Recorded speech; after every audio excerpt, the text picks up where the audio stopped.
안녕하세요, 동지들. 정옥견집 전원전노동위원회 플랫폼 노동선거학교 4강을 시작하도록 하겠습니다. 먼저 저는 오늘 서해를 맡은 정옥결집 상근활동 하고 있는 김원철입니다. 반갑습니다.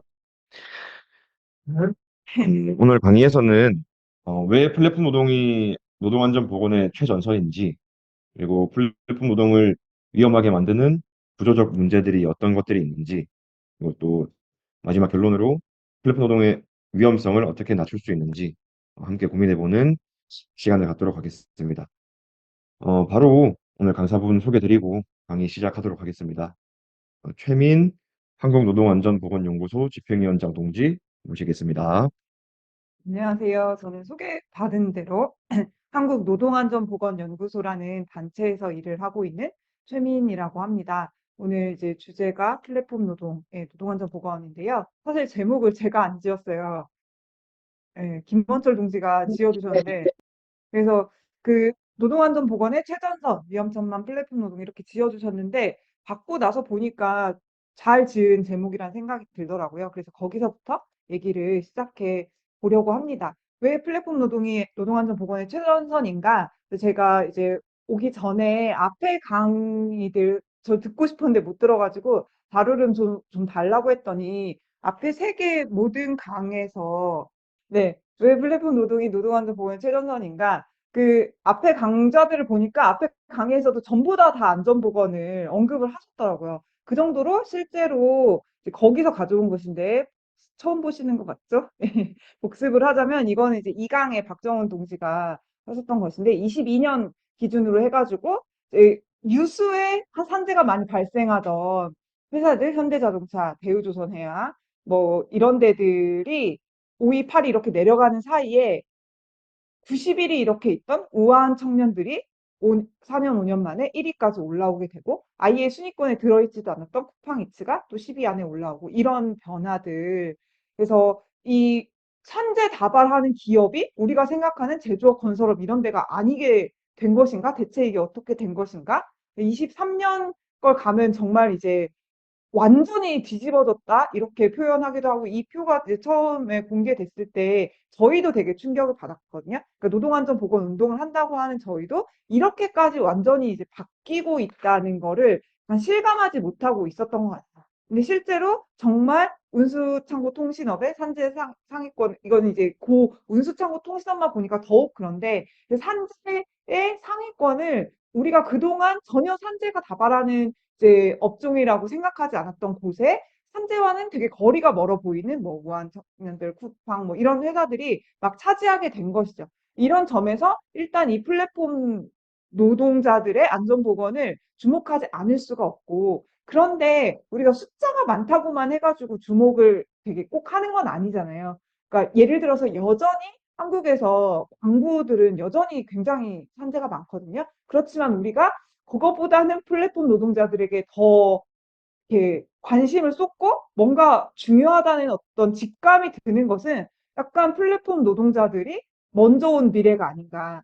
아, 시작 전에 옆에 이제 보험 설계사 하시는 우리 동지들도 계시고 그런데, 그러니까 이게 이미 사실은 뭐 특고 비정규직을 넘어서 특고 이런 형태로 계속 확산될 때부터 이미 그렇게 되어가고 있던 변화가 이제 플랫폼이라는 어떤 그 온라인 공간이라는 기술과 새로운 어떤 이제 상황과 마주하면서 굉장히 노동 자체를 변화시키는 아주 강력한 이제 힘을 보여주고 있고 그렇게 가고 있다. 그래서 이것이 플랫폼 업체에 실제로 뭐 종속되어서 일을 하는 그래서 계약을 어떤 방식으로 맺던 그 직접적으로 되어 있는 노동자들만의 문제가 아니라 우리가 어떻게 보면 100년 혹은 뭐 200년 동안 노동자들이 그래도 자본주의 사회에서 만들어 왔던 기본적인 노동권과 인권의 보호라는 체계를 굉장히 흡되는 방식으로 이제 미래의 노동을 보여주고 그렇게 가고 싶어 하는 자본의 어떤 이제 희망과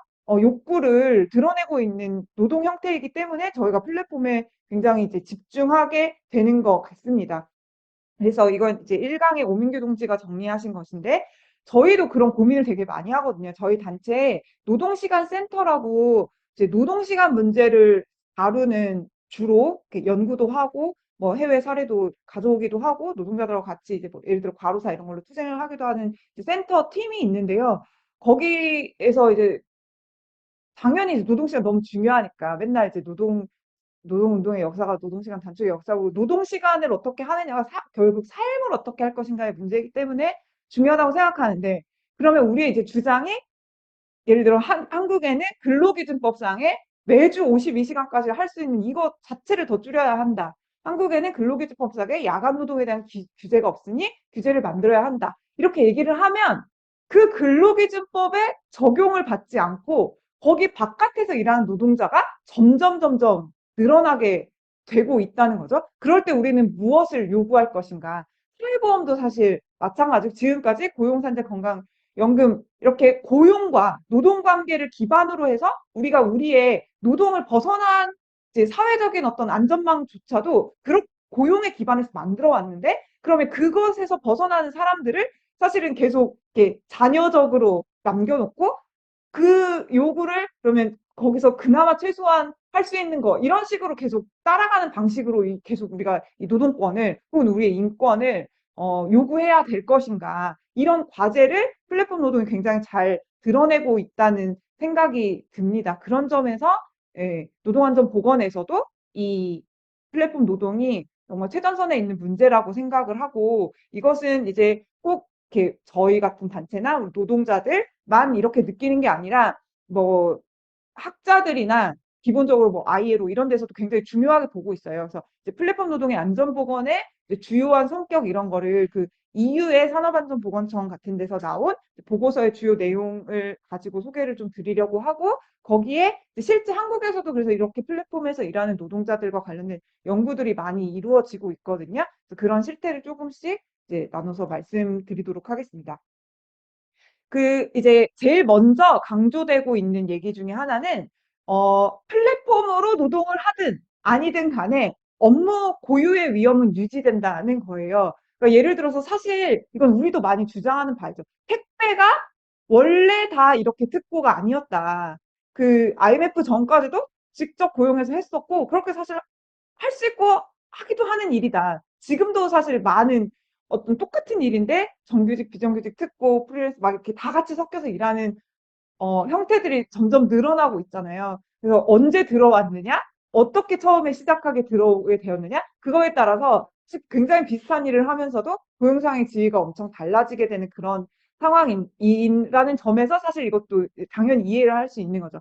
그래서 사실은 플랫폼 노동으로 하는 작업이라도 기본적으로 원래 하던 일에 그 일이 가지고 있는 위험은 그대로 가지고 있다. 예를 들어서 운송업이 되게 많이 이제 뭐 플랫폼 형태로 이제 많이 하잖아요. 심지어 이제는 뭐 개개인들도 뭐 플랫폼 이용해서 뭐 짐 보내고 이런 것도 굉장히 쉽게 막 되어 있던데 그런 일들은 원래 운송이라는 노동이 가지고 있는 위험, 청소도 청소 원래 일이 가지고 있던 위험 이런 것들을 가지고 있고 그리고 그런 좀 더 위험하다고 생각됐던 일들이 플랫폼 노동의 형태로 점점 수행이 많이 되고 있다. 어떤 뭐 더 위험하기 때문에 직접 책임져야 되고 이런 규제가 있지 않으면 사실은 더 위험한 걸 먼저 내보내게 되는 어떤 이제 힘이 작동을 하게 되는 거죠. 그래서 업무 고유의 위험을 일단 가지고 있는 것이 첫 번째 특징이고 그런데 그 업무 고유의 위험에다가 이게 플랫폼으로 가니까 같은 일을 직접 고용해서 했으면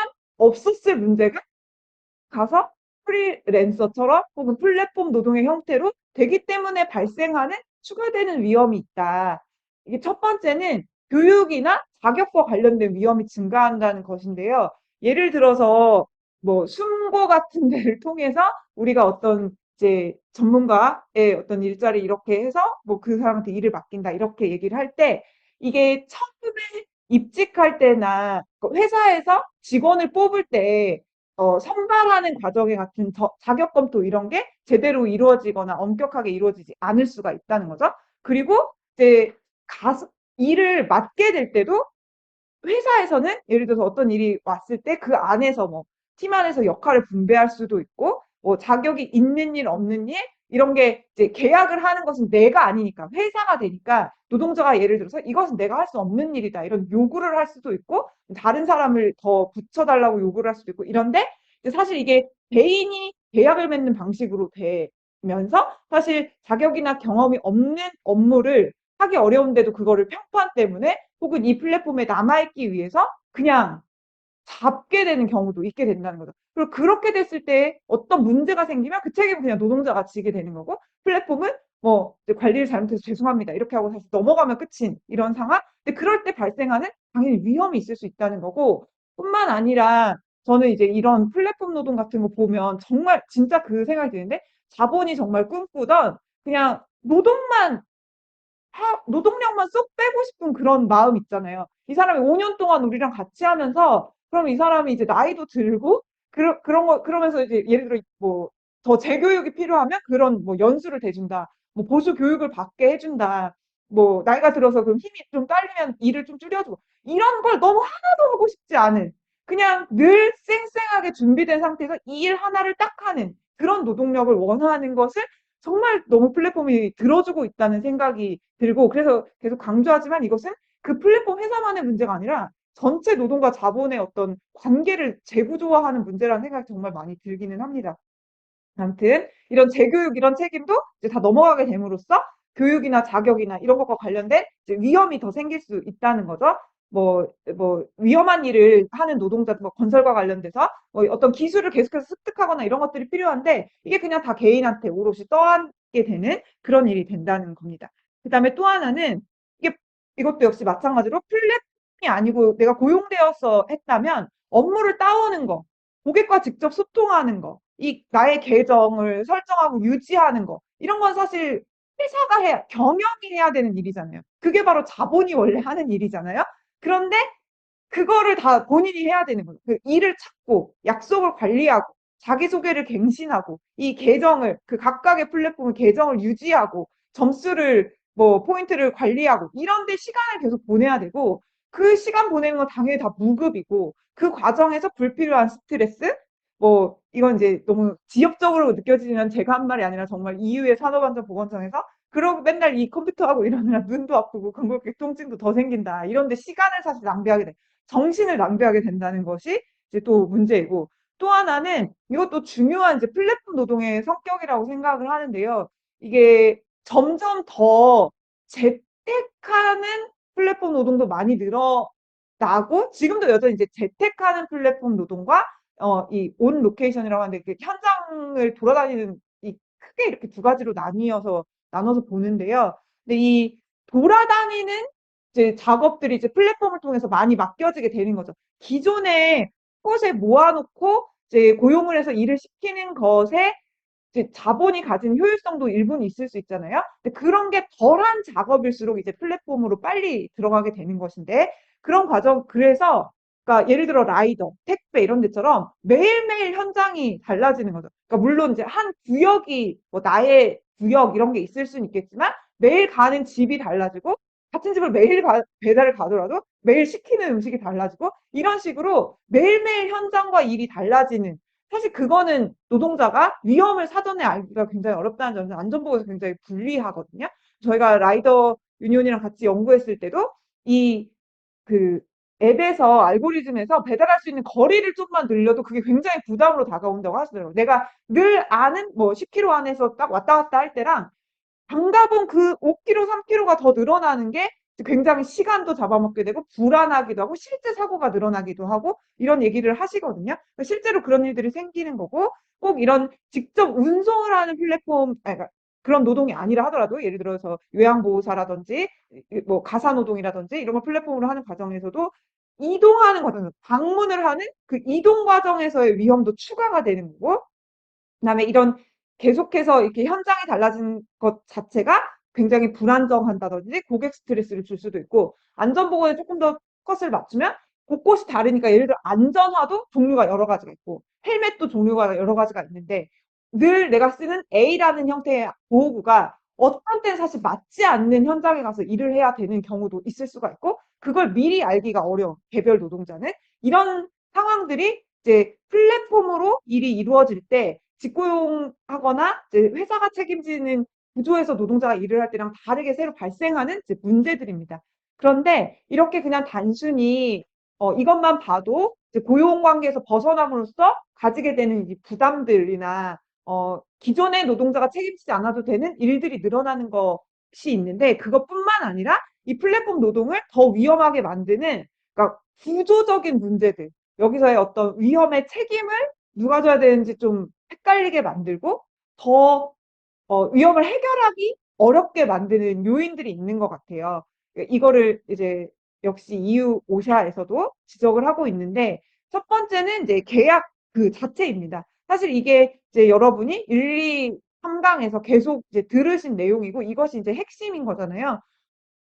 홍길동처럼 노동자를 노동자라고 부르지 않는 것에 이제 가장 앞서가는 형식이 플랫폼을 이용해서 노동을 이렇게 연결하고 노동을 하게 만드는 이런 것인데 이 이게 이제 아까 얘기한 대로 지난 100여 년, 100년, 150년, 200년간 노동자들이 쌓아 올린 회사가 자본이 책임져야 되는 부분들에 대한 책임을 벗어던지는 방식인데 그, 그 책임에서 굉장히 중요한 게 사실 노동자의 안전보건인 거죠.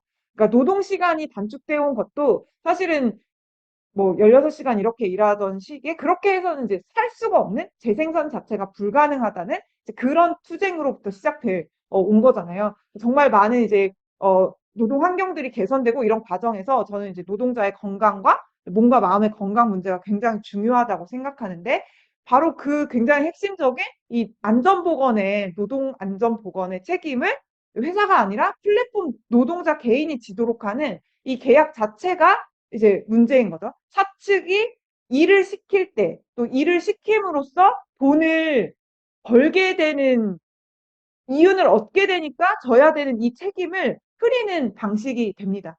예를 들어서 아까 얘기한 대로 자기의 어떤 경력과 관련된 보수교육이나 이런 거가 개인 책임으로 갈 뿐만 아니라 안전교육 자체도 이제 자기가 알아서 해야 되는 것이고 뭔가 이 이제 라이더 유니온 같은 데서도 늘 느끼고 계시지만 이 노동자들이 같이 느끼는 어떤 플랫폼 노동자들이 느끼는 공통된 어떤 문제가 있어도 이거를 정말 사측이라는 게 나타나지 않음으로써 노동자가 자기 목소리를 낼 수 있는 노동자 대표성을 가지기가 어려운 상태. 그리고 실제로 그러면 어쨌든 공통되게 이 플랫폼을 이용해서 똑같이 이제 뭐 택배를 하는 아니면 똑같이 라이더를 하는 똑같이 이제 대리운전을 하는 노동자들이 느끼는 안전보건 문제가 있으면 그걸 관리를 해야 되는데 그 관리의 책임이 누구냐. 계속 이거를 이 플랫폼 회사가 해야 되느냐 말아야 되느냐 하는 흐리는 방식으로 그 논쟁하다가 몇 년씩 시간이 가는 거잖아요. 그 시간에 노동안전보건을 실제 관리를 하면 되는데 그렇지 않고 예를 들어서 앞서서는 이제 지역을 많이 옮겨 다니는 플랫폼 노동자들에게서 더 증가되는 위험에 대해서 말씀드렸는데 그러니까 재택을 또 주로 하는 게 하나의 이제 플랫폼이 되게 큰 영역이잖아요. 그래서 그런 이제 재택하는 노동자들의 경우에 당연히 사무직 노동자는 책상과 컴퓨터 같은 이 생산 도구는 당연히 자본가가 마련하는 것이라고 경제학 교과서에도 나오지 않습니까? 그런데 작업대, 뭐, 모니터, 컴퓨터, 의자, 그리고 전부 다 노동자 책임이 되는 거고, 부적절한 화면, 조도가 낮은 작업장, 뭐, 이런 것들에 노출될 수 있는 거고, 당연히 그것 때문에 생기는 여러 가지 문제들이 더 위험해지는 거죠. 예를 들어서, 팬데믹, 이 코로나19로 엄청 이랬을 때, 여러 이제 노동안전보건에서 이런 게 요구였단 말이에요. 이제 재택근무를 시키니까 그냥 일 시키지 말고 그러면 뭐, 이런 모니터라도 제대로 된 거 줘라. 아니면 콜센터 노동자들도 막 그때 한참 막 그 집단 발병 됐을 때, 그럼 집에서 콜센터 일을 할 수 있게 해야 하는데, 그러면 그 제대로 할 수 있는 이 작업을 어떻게 할 수 있는 도구를 줘야 되는 거 아니야? 뭐 이런 장치를 지원하라. 그다음에 중간에 장치가 고장 나거나 했을 때 지원 어떻게 할 거냐 막 이런 걸 요구를 했는데 그건 다 사측이 있을 때 노동자에게나 해당되는 일인 거고 일상적으로 이 모든 이런 책임들이 물을 데 없이 그냥 노동자들에게 전가되는 방식인 것이죠. 예를 들어 그걸 이제 되게 잘 보여주는 이제 연구가 저희가 최근에 하나 있었는데요. 이게 저번 강의에서도 강사님 한 분이 추천한 책이던데 되게 재밌거든요. 이게 꼭 플랫폼 노동뿐 아니라 디지털 자본주의, 온라인에서 모든 일이 벌어지고 사람들이 막 물정 모르는 사람들이 이제 이렇게 좀만 가면 아무도 일 안 해도 세상에 굴러갈 거 있는 거 아니야? 막 이렇게 얘기하는데 전혀 그렇지 않다는 걸 보여주는 책이거든요. 되게 재밌는데 그중에 한 직업이 콘텐츠 모더레이터라는 직업이 있어요. 한국에도 꽤 많이 있는데요. 이 인터넷에 업로드된 영상이나 게시글 중에 유해하거나 뭐 문화적으로 허용되지 않는다. 그러니까 뭐 예를 들어 우리나라는 그런 거 좀 괜찮지만 기독교 나라에서 막 성경으로 뭐 하는 거 이런 거 막 이제 굉장히 이제 혐오 이렇게 되니까 아무튼 그런 거를 이제 못하게 한다든지 올라가지 못하게 한다든지 막 이런 것들을 어쨌든 선별 삭제하는 그런 업무입니다. 그럼 당연히 이 사람들이 삭제를 하러 들어가면 그걸 봐야 되잖아요. 예를 들어 욕하는 거, 뭐 나체 사진, 뭐 폭력적인 뭐 사진, 뭐 강간, 뭐 살해, 뭐 이런 것들을 보고 지우는 일인 거예요. 당연히 이제 외상 스트레스 장애, 번아웃, 뭐 우울증, 뭐 이런 질병뿐 아니라 이런 표현이 있더라고요. 그러니까 이게 논문에 나오는 것인데 자신이나 세상을 바라보는 관점이 변화한다. 이게 너무 우아한 표현인데 정말 그 인류애가 파사삭 깨진다. 그런 말이잖아요. 정말 너무 세상이 싫어지는 이런 거. 그다음에 공감을 못하게 되는 그러니까 사람들이나 이런 거에 대해서 그걸 동정 피로라고 한대요. 그러니까 우회심, 동정, 이해 이런 게 다 떨어지는 그런 상태에 놓이게 된다는 이제 얘기가 이 책이나 논문에도 많이 나오거든요. 근데 한국에서 이거를 이제 저희 단체랑 같이 해가지고 연구를 작년에 했었는데 그러니까 이 콘텐츠 모더레이터들이 하는 일도 우리가 본 뭐 콜센터 노동자나 이런 데들이랑 굉장히 비슷한 방식인 거예요. 그러니까 다 온라인으로 관리가 되고 이 사람 계속 몇 건을 하고 어디서 지금 들어와 있고 이런 걸 다 추적을 할 수가 있으니까 그걸 계속 컨텐츠가 이렇게 계속 쉴 새 없이 배당을 그냥 하는 거죠. 정말 정말 인간이 아니니까 그냥 일 끝나면 주고 일 끝나면 이런 식으로 그래서 휴게 시간 이런 게 엄청 진짜 철저하게 계산되고 제가 자주 그 얘기를 하는데 예를 들어 제가 사무실에서 일을 해도 뭐 한 시간 일한다고 한 시간 내내 일을 하는 건 아니에요.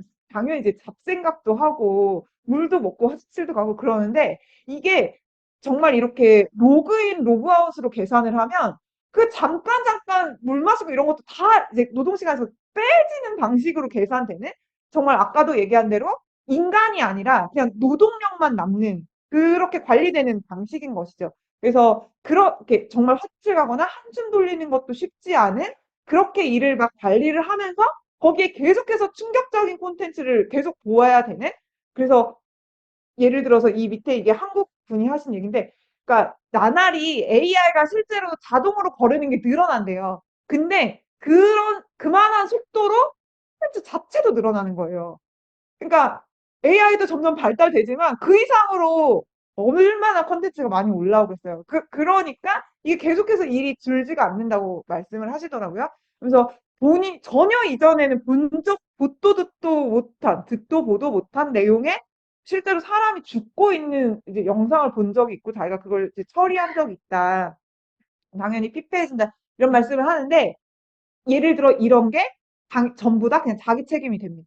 예를 들어 정말 많은 판매 서비스 노동자들이 굉장히 오래 투쟁해서 감정노동이다. 이런 얘기를 하고 감정노동 수당도 만들기도 하고 감정노동이 너무나 이제 지쳤을 때 뭐 휴가를 보내주게 한다든지 작업을 중단할 수 있게 한다든지 다양한 방식으로 이 감정노동이라는 것을 노동의 한 부분이고 그게 노동자들을 굉장히 이제 힘들게 할 수도 있고 정신이나 신체적인 건강에도 영향을 미칠 수 있다는 것을 알려왔는데 그런 것을 책임이나 그걸 이제 물을 곳이 없어지는 거죠. 그냥 그런 콘텐츠 올린 놈들이 나쁜 놈이라는 식으로 얘기하고 그냥 넘어가게 되는 그런 구조를 보는 것 같고 그런 걸 사실 잘 보여주는 게 이제 한국의 노동안전보건 관련된 법 체계 자체가 아직 그러합니다. 이 노동법이 이 1, 2, 3강에서 다 계속 배우신 대로 기본적으로 고용 관계를 전제로 한 말 그대로 노동법이잖아요. 그러니까 거기 안에 들어있는 안전보건과 관련된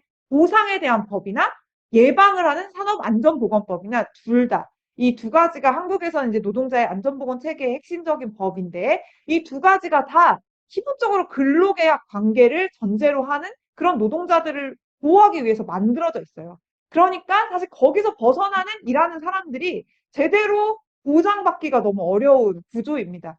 그나마 산업재해보상보험법에는 이제 2008년부터 특수형태 근로종사자라는 이름으로 제일 먼저 이제 들어오게 되었고, 당연히 이제 그냥 들어온 게 아니죠. 제일 먼저 이때 들어가게 된, 어, 골프장 경기보조원, 보험설계사 이런 분들, 학습지교사 이런 엄청난 투쟁을 해가지고 예, 10여 년 이상의 투쟁을 거쳐서 2008년에 들어가게 되었는데요.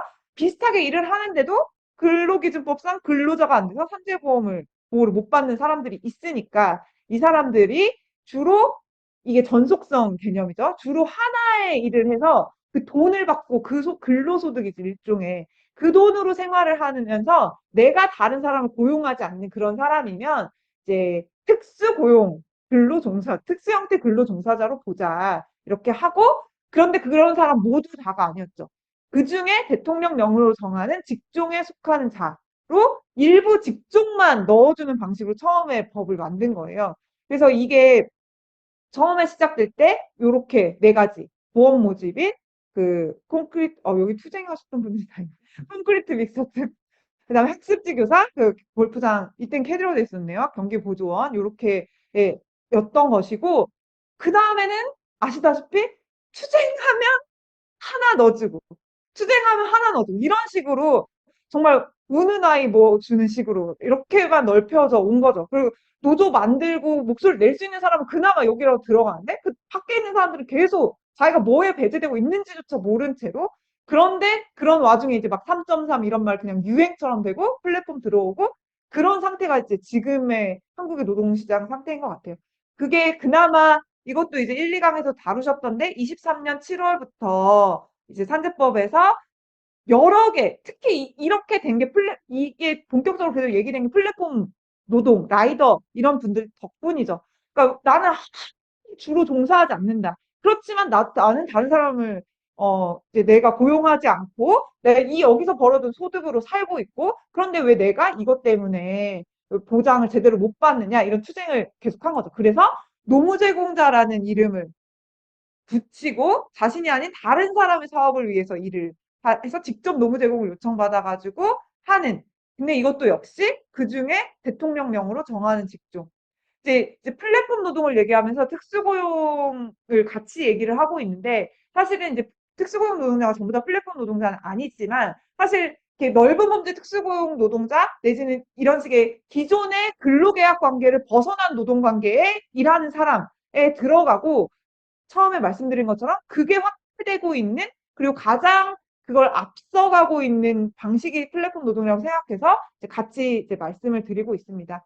그래서 이제 지금 이제 산재보험법상에 이렇게 많이 늘어났는데 계속해서 말씀드린 것처럼 투쟁하면 넣어주고 투쟁하면 넣어주고 다 보면 무슨 투쟁 그러니까 기억이 나시지 않나요? 어떤 노조 막 떠오르고 이렇게 넓혀온 역사가 있습니다. 그런데도 네, 이거 바로 엊그저께 기사인데 10명 중 8명이 다쳐도 산재를 안 한다. 그러니까 자기가 산재를 할 수 있는지 없는지 아직도 절반 정도는 잘 모르는 거고 그다음에 이거는 이제 꼭 플랫폼 노동자만의 문제는 아닌데요. 그러니까 그냥 건강보험 가가지고 하는 건 너무 쉽잖아요. 병원 가서 요즘에 그 보험증 저 어렸을 때만 해도 보험증 갖고 다녔는데 이제 그런 것도 필요 없고 그냥 어느 병원이든 가면 되는데 산재는 그렇지가 않잖아요.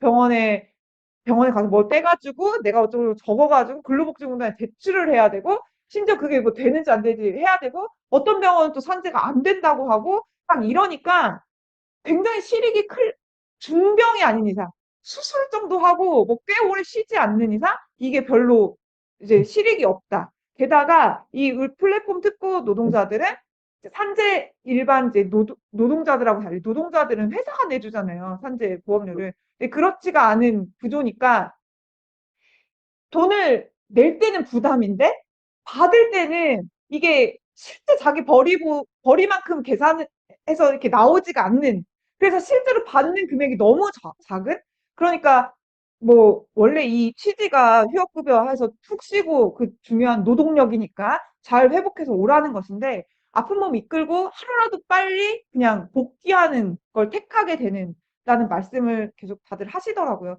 이런 상황입니다. 이렇게 2008년부터 시작된 삭제도 아직도 이 수준이다. 근데 그에 비해 예방을 담당하는 산업안전보건법은 2020년에야 시행이 됐어요. 이 특수형태 근로 종사자한테까지 뭔가 안전보건의 뭔가 이걸 이것도 해줘야 된다. 보상 말고 예방도 뭘 해줘야 된다. 그 고용한 사람이 고용은 아니라 할지라도 그 사람이 해줘야 된다. 이게 20년에야 되었어요. 여기도 내용은 똑같은데 이 법을 하게 된 이유는 변화된 노동력의 사용 실태 한마디로 근로계약을 안 맺고 막 쓴다. 그래서 이런 근로자라고 할 수 없지만 우리 법상 근로자라고 할 수 없지만 노무를 제공한 사람들의 안전 및 보건도 이렇게 계속 놔둘 수가 없겠다. 그래서 이제 특수형태 근로종사자의 산재 예방 그다음에 이 배달 플랫폼 이렇게 일하는 사람들의 이제 산재 예방 그다음에 이때 들어온 게 이제 가맹본부도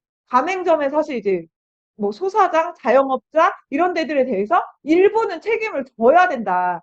사실 돈이 다 글로 가는데 여긴 또 다른 왜냐면 또 이분들은 자기가 또 고용을 하잖아요. 알바를 쓰고. 그러니까 그렇게 돼서 이 특수형태 근로종사자에도 안 들어가는 여기서 또 책임에 쏙 빠져 있는데 여기에 대해서 책임을 물어야 되겠다고 해서 김용균 이후에 산업안전보건법 다 개정될 때야 이 노무를 제공하는 자 이런 얘기가 들어갔고 77조에 이 특수형태 근로종사자에 대해서 안전 및 보건 조치를 하도록 안전 및 보건 조치 안전사고 그러니까 뭐 추락 뭐 끼임 이런 걸 예방하기 위한 조치 그다음에 보건 조치는 뭐 이제 직업병 좀 장기적으로 생기는 거 있잖아요. 근골격계 질환을 예방하기 위해서 무거운 거 안 들게 한다든지 아니면 화학물질을 잘 관리를 한다든지 이런 걸 말하는 거거든요. 이게 사실은 이제 어떤 안전보건, 산업안전보건을 예방하는, 산재를 예방하는 데서 이제 직접적으로 하는 이제 조치라고 할 수 있는 것들인데 이 내용을 해야 된다. 그런데 역시 이것도 똑같은 방식을 따랐어요. 산재법이 했던.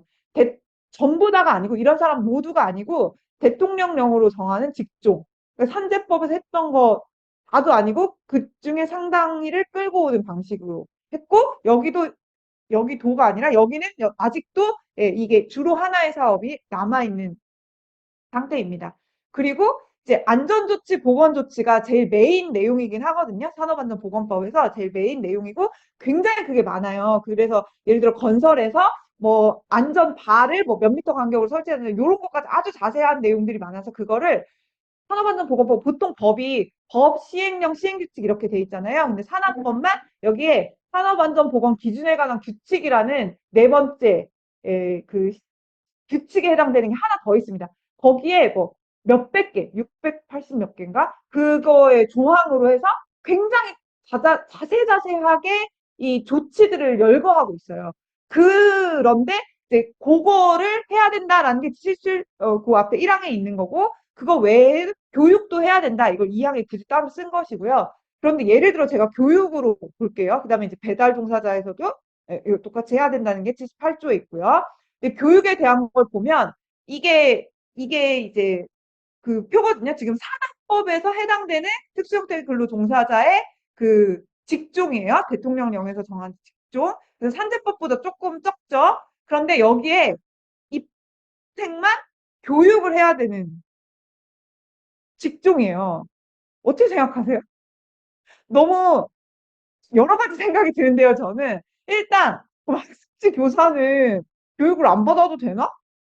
아니, 왜냐, 학습지 교사도 스트레스, 직무 스트레스도 엄청 중요한 어떤 안전보건의 이슈잖아요? 직무 스트레스에 대해서 받을 수 있고, 아니, 뭐, 근골격계에 대해서 받을 수 있고, 아니, 꼭 그런 질병이 아니더라도 산재에 대해서 가르쳐 줄 수 있잖아요. 이게 다 산재법 대상자인데, 그러면 여러분은 지금 어떻게 되고 있고, 그런 산재를 신청할 수 있다. 어떤 게 산재고, 그러면 뭐 지금 X가 적지만 뭐 어느 정도 휴업급여도 받을 수 있고, 뭐가 장점이다. 이런 걸 교육을 해줘야 되는 거 아닙니까? 왜 학습지 교사는 빠져 있는가? 그 다음에 또 하나는 이렇게 누구는 교육을 해야 되고, 누구는 안 해야 되고, 이런 식으로 되면 이제 알기가 어려워요. 여기 예를 들어 학습지 교사 노조의 위원장님도 예를 들어 우리가 교육은 해당되고 이 안전조치는 해당되고 저 보건조치는 해당이 안 되고 이런 식으로 따져야 되는 거예요. 그냥 사업주한테 가서 야 우리 이런 안전보건 문제인데 어떻게 좀 해봐 라고 하기가 어려워. 그러니까 물론 교섭에서 뭐든지 할 수 있죠. 그렇지만 법적 근거를 따질 때 그건 사업주도 마찬가지예요. 뭐랄까 지키고 싶은 동기를 떨어뜨리는 방식이 아닌가? 이런 생각이 들어요. 그게 이제 제가 그 뒤에 쭉 표로 정리해 놓은 내용이거든요. 그러니까 지금은 산업안전보건법 자체가 굉장히 지시적이에요. 그러니까 아주 세밀하게 있다는 말이죠. 아까 얘기한 대로 그러니까 건설 사업주에게는 그러니까 노동자가 출석하지 않을 의무가 있는 게 아니라 사회적으로는 그렇죠. 그런 의무가 있어요. 그런데 그 의무를 법적으로 지킨다고 하려면 예를 들어 1m 높이의 안전대를 해야 되고 그 사이에 간격이 몇 센치죠? 제가 기억이 안 납니다. 아무튼 몇 센치 간격으로는 세로로도 발을 만들어서 떨어지지 않게 해야 되고 발판은 발이 10cm 정도는 올라오게 돼서 이렇게 미끄러져서 떨어지지 않게 해야 되고 이런 규정이 있어요. 그러니까 그걸 다 지켜야 돼요, 사실은. 그러니까 다른 걸 되게 잘해도 사실 그거 몇 개가 틀리면 가서 법 위반이라고 시비를 걸 수가 있고요. 사고가 났어도 그거 하나 안 어겼으면 법에서 벗어날 수가 있는 약간 그런 지금 상황이거든요. 요 내용을 산업안전보건 기준에 관한 규칙에 담아놨는데 업종과 규모에 따라서 조항마다 어떤 건 들어가고 어떤 건 안 들어가는데 그 중에서도 이 우리 77조, 78조 특수형태 근로종사자와 배달 종사자에 대해서는 그게 너무 심각하다는 거죠. 예를 들어서 이거 보면 보험 모집인 학습지 교사, 뭐 방문 판매 노동자는 요 것들을 하게 돼 있어요. 휴게시설 해줘야 되고 이 사업주는 특수형태 근로종사자에게 휴게시설, 사무실 공기관리, 컴퓨터 단말기 조작 업무와 관련된 아까 얘기한 뭐 제대로 된 휘도 이런 게 있어야 되고 모니터가 제대로 되고 조도가 제대로 그다음에 고객의 폭언 등에 대한 대응 지침을 제공하고 관련 교육을 실시하게 돼 있어요. 그런데 예를 들어서 고객의 폭언 등에 대한 그 조항을 보면요. 대응 지침 제공, 관련 교육 실시, 힘들 때 업무 중단, 필요하면 상담 지원 이렇게 내용이 4개가 있거든요. 산안법 그 내용에. 근데 그중에 2개만 있는 거예요. 2개만 하면 돼요. 이런 식으로 굉장히 약간 뭐랄까? 쓸데없이 디테일하달까? 왜 굳이 이 2개를 또 뺐을까? 전 약간 근거가 있기나 했을까? 약간 궁금한 게 있고 누가 어떻게 만들었을지 약간 좀 궁금합니다. 예를 들어 택배원에도 이렇게 뭐 좀 더 많죠. 아무래도 좀 더 위험하고 무거운 걸 달고 그런데 예를 들어 택배는 휴게시설 얘기가 없어요. 근데 그러면 사실 택배도 엄청 돌아다니고 필요한데 그런 건 이제 뭐 안 해도 되는 것인가? 대리운전 아까 여기서 대응 지침의 제공만 있거든요. 아까 거기 보험 모집은 거기는 교육이 있었잖아요. 대리운전은 왜 또 교육이 빠졌지? 이거 되게 약간 저는 이게 진짜로 만들 때 빼먹은 건 아닐까 하는 의심도 사실 굉장히 많이 드는데요. 이런 식으로 되어 있다. 우리 법 체계가. 그러니까 이런 식으로 책임이 근로 계약을 맺었을 때 안전보건 책임만 사장에게 지워지고 나머지를 지금 이렇게 한제법에서 늘린 게 굉장히 잘 보여주듯이 실식으로 투쟁하면 하나씩 붙여주는 식으로 이슈가 되면 한 개씩 늘려주는 식으로 그러니까 직종도 그런 식으로 늘리고 해야 되는 사업주의 의무도 그런 식으로 늘려지는 방식이니까 사실 안전보건의 책임이 어디 간 곳이 없다. 그러니까 그냥 위험하면 위험한 채로 문제가 있으면 문제가 있는 채로 각자가 조심해서 잘 하는 수밖에 없는 상태에 놓이게 된다는 얘기입니다. 배달 종사자도 마찬가지고요. 이런 게 다 빠져 있다는 안전조치 해야 되는 내용에 그런 게 다 빠져 있다는 내용이고요. 이게 사실 가장 근본적이고 중요한 문제죠. 계약이라는 게. 두 번째는 알고리즘과 노동 감시입니다. 이것도 그 1강에서 엄청 중요하게 다뤘고 한국에서 또 조금씩 이제 대응들을 하시는 것 같아요. 택배, 뭐 라이더 이런 분들이 본인의 이 운행 기록 같은 걸 너네가 어떻게 쓰고 있느냐 이거를 묻기도 하고 이게 정보에 대한 이게 양수양이더라고요. 나의 정보를 너네가 어떻게 쓰고 있느냐. 그다음에 너네가 지금 나한테 주는 이 알고리즘이 어떻게 되어 있느냐. 그거 양식량의 이제 투명성을 지금 요구하고 있는데 이제 해외에서는 훨씬 더 우리보다 이슈가 좀 되고 있는 것 같습니다. 어쨌든 알고리즘이라는 것 자체가 사실은 일을 시키고 성과를 배분하고 할당하고 그래서 아까 오민규 님이 번역했다 거기에 보면 그냥 알고리즘이 그 자체로 고용인 것처럼 뭐 이렇게 써 있었던 것 같은데 그래서 노동자들은 사람이 아니라 시스템 그래서 시스템이 마치 더 뭐 객관적이고 정확하고 뭐 이렇게 보이지만 그냥 걔네는 그냥 공정하고 공평 무사하게 그냥 주는 거다라고 하지만 사실은 그 시스템이 어떻게 돌아가는지를 알기가 너무 어렵고 그걸 회사에는 모든 게 다 있는데 거기에 전혀 접근이 불가능하고 그리고 사실 그 시스템을 계속 만들어가는 게 만들 때도 그렇지만 이후에 계속해서 이 시스템이 발달해 가는 것은 당연히 노동자로부터 수입된 데이터에 기반하게 되는데 배달 같은 거 생각해 보면 그렇잖아요. 처음에 뭔가 이제 거리를 정하고 이제 업무를 할당하고 뭐 배달료를 정하고 이런 알고리즘은 처음에 뭐 자기들이 어떤 이제 논리를 가지고 만들었을지 몰라도 그 다음엔 사실 이제 엄청나게 쌓인 이 데이터 가지고 당연히 만들 건데 그럼 이 데이터는 어떻게 사용하는지 알 수도 없고 내 데이터인데 그거에 대한 생존한품 보상도 없고 그걸 그대로 그냥 가지고 가는 거죠. 내가 생산한지도 모르는 어떤 뭐 재화가 되는 거죠. 혹은 용역이 되는 거죠. 나의 이 돌아다니는 길 자체가. 그렇게 되고 있다. 그래서 뭐 이제 지난 강의에서도 소개됐던 스페인 라이더법 같은 데서 플랫폼이 투명해야 된다. 근데 아직은 이제 여기 한 군데 적용되고 있는 것이고 뭐 EU 데이터 보호법도 마찬가지 같아요. 되게 의미 있는 내용이긴 하거든요. 그러니까 내가 만든 데이터가 어떻게 뭐 처리되고 결정되고 있는지를 내가 알아야 되고 거기에 이의를 제기할 수 있어야 된다. 이 양방향에서의 이 노동자의 참여 혹은 권한 이런 거에 대한 이제 분명히 이제 판결, 법 이런 것들이 늘어나고 있는데 아직은 다 이렇게 전 세계에 한두 개씩 있는 정도라서 한국도 사실 전혀 지금 진전이 없고요. 그래서 이것도 앞으로 중요한 과제인 것 같습니다. 그러니까 실제로 이게 저희 그 회원 중에 한 분이 이제 조사를 했었는데 1000명을 뽑아가지고 배달, 대리기사, 가사관리사, 하나 더 있었던 것 같아요. 네 종류의 플랫폼 노동자 1000명한테 건강 실태 조사를 했는데요. 거기서 이 평가와 관련된 스트레스 얘기를 엄청 하시는 거예요. 그러니까 이 평가가 그냥 평가가 아니라 뭐 노동자들 그렇잖아요. 평가가 이제 곡과의 상관이 있느냐 없느냐, 나의 임금에 상관이 있느냐 없느냐가 누구나 평가받으면 기분 나쁘지만 그게 고과에 들어가거나 임금에 관련이 있으면 당연히 이건 굉장히 큰 스트레스가 되는 것처럼 그런데 이 고객 평점이 알고리즘 상에 당연히 이제 반영이 될 것 같고 근데 그게 어떻게 반영되는지 사실 난 알 수도 없고 그렇기 때문에 평가를 더 전전긍긍하게 만드는 그러니까 플랫 뭐라고 하지 않아도 그렇게 만드는 그런 게 이제 그것이 바로 알고리즘과 이제 전자 감시와 이런 거라는 생각이 들어요. 그래서 이제 평점 그런 소비자로부터 오는 그런 평가, 모욕적인 평가 그걸로 인한 뭐 자율성 부재 이런 것들이 되게 스트레스로 나타나고 이게 뭐 예를 들어서 평점에 대한 건강이 높은 사람이 더 그렇다 이렇게까지 자세하게 본 연구는 아니긴 한데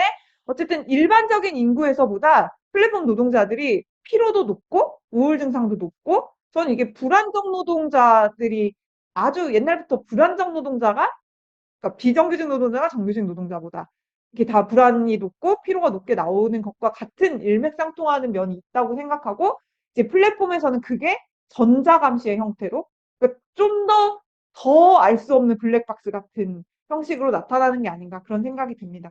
그 비슷한 연구가 저희가 웹툰 작가 연구한 적도 있거든요. 웹툰 작가도 되게 중요한 플랫폼에 매여 있는 일하는 분들이에요.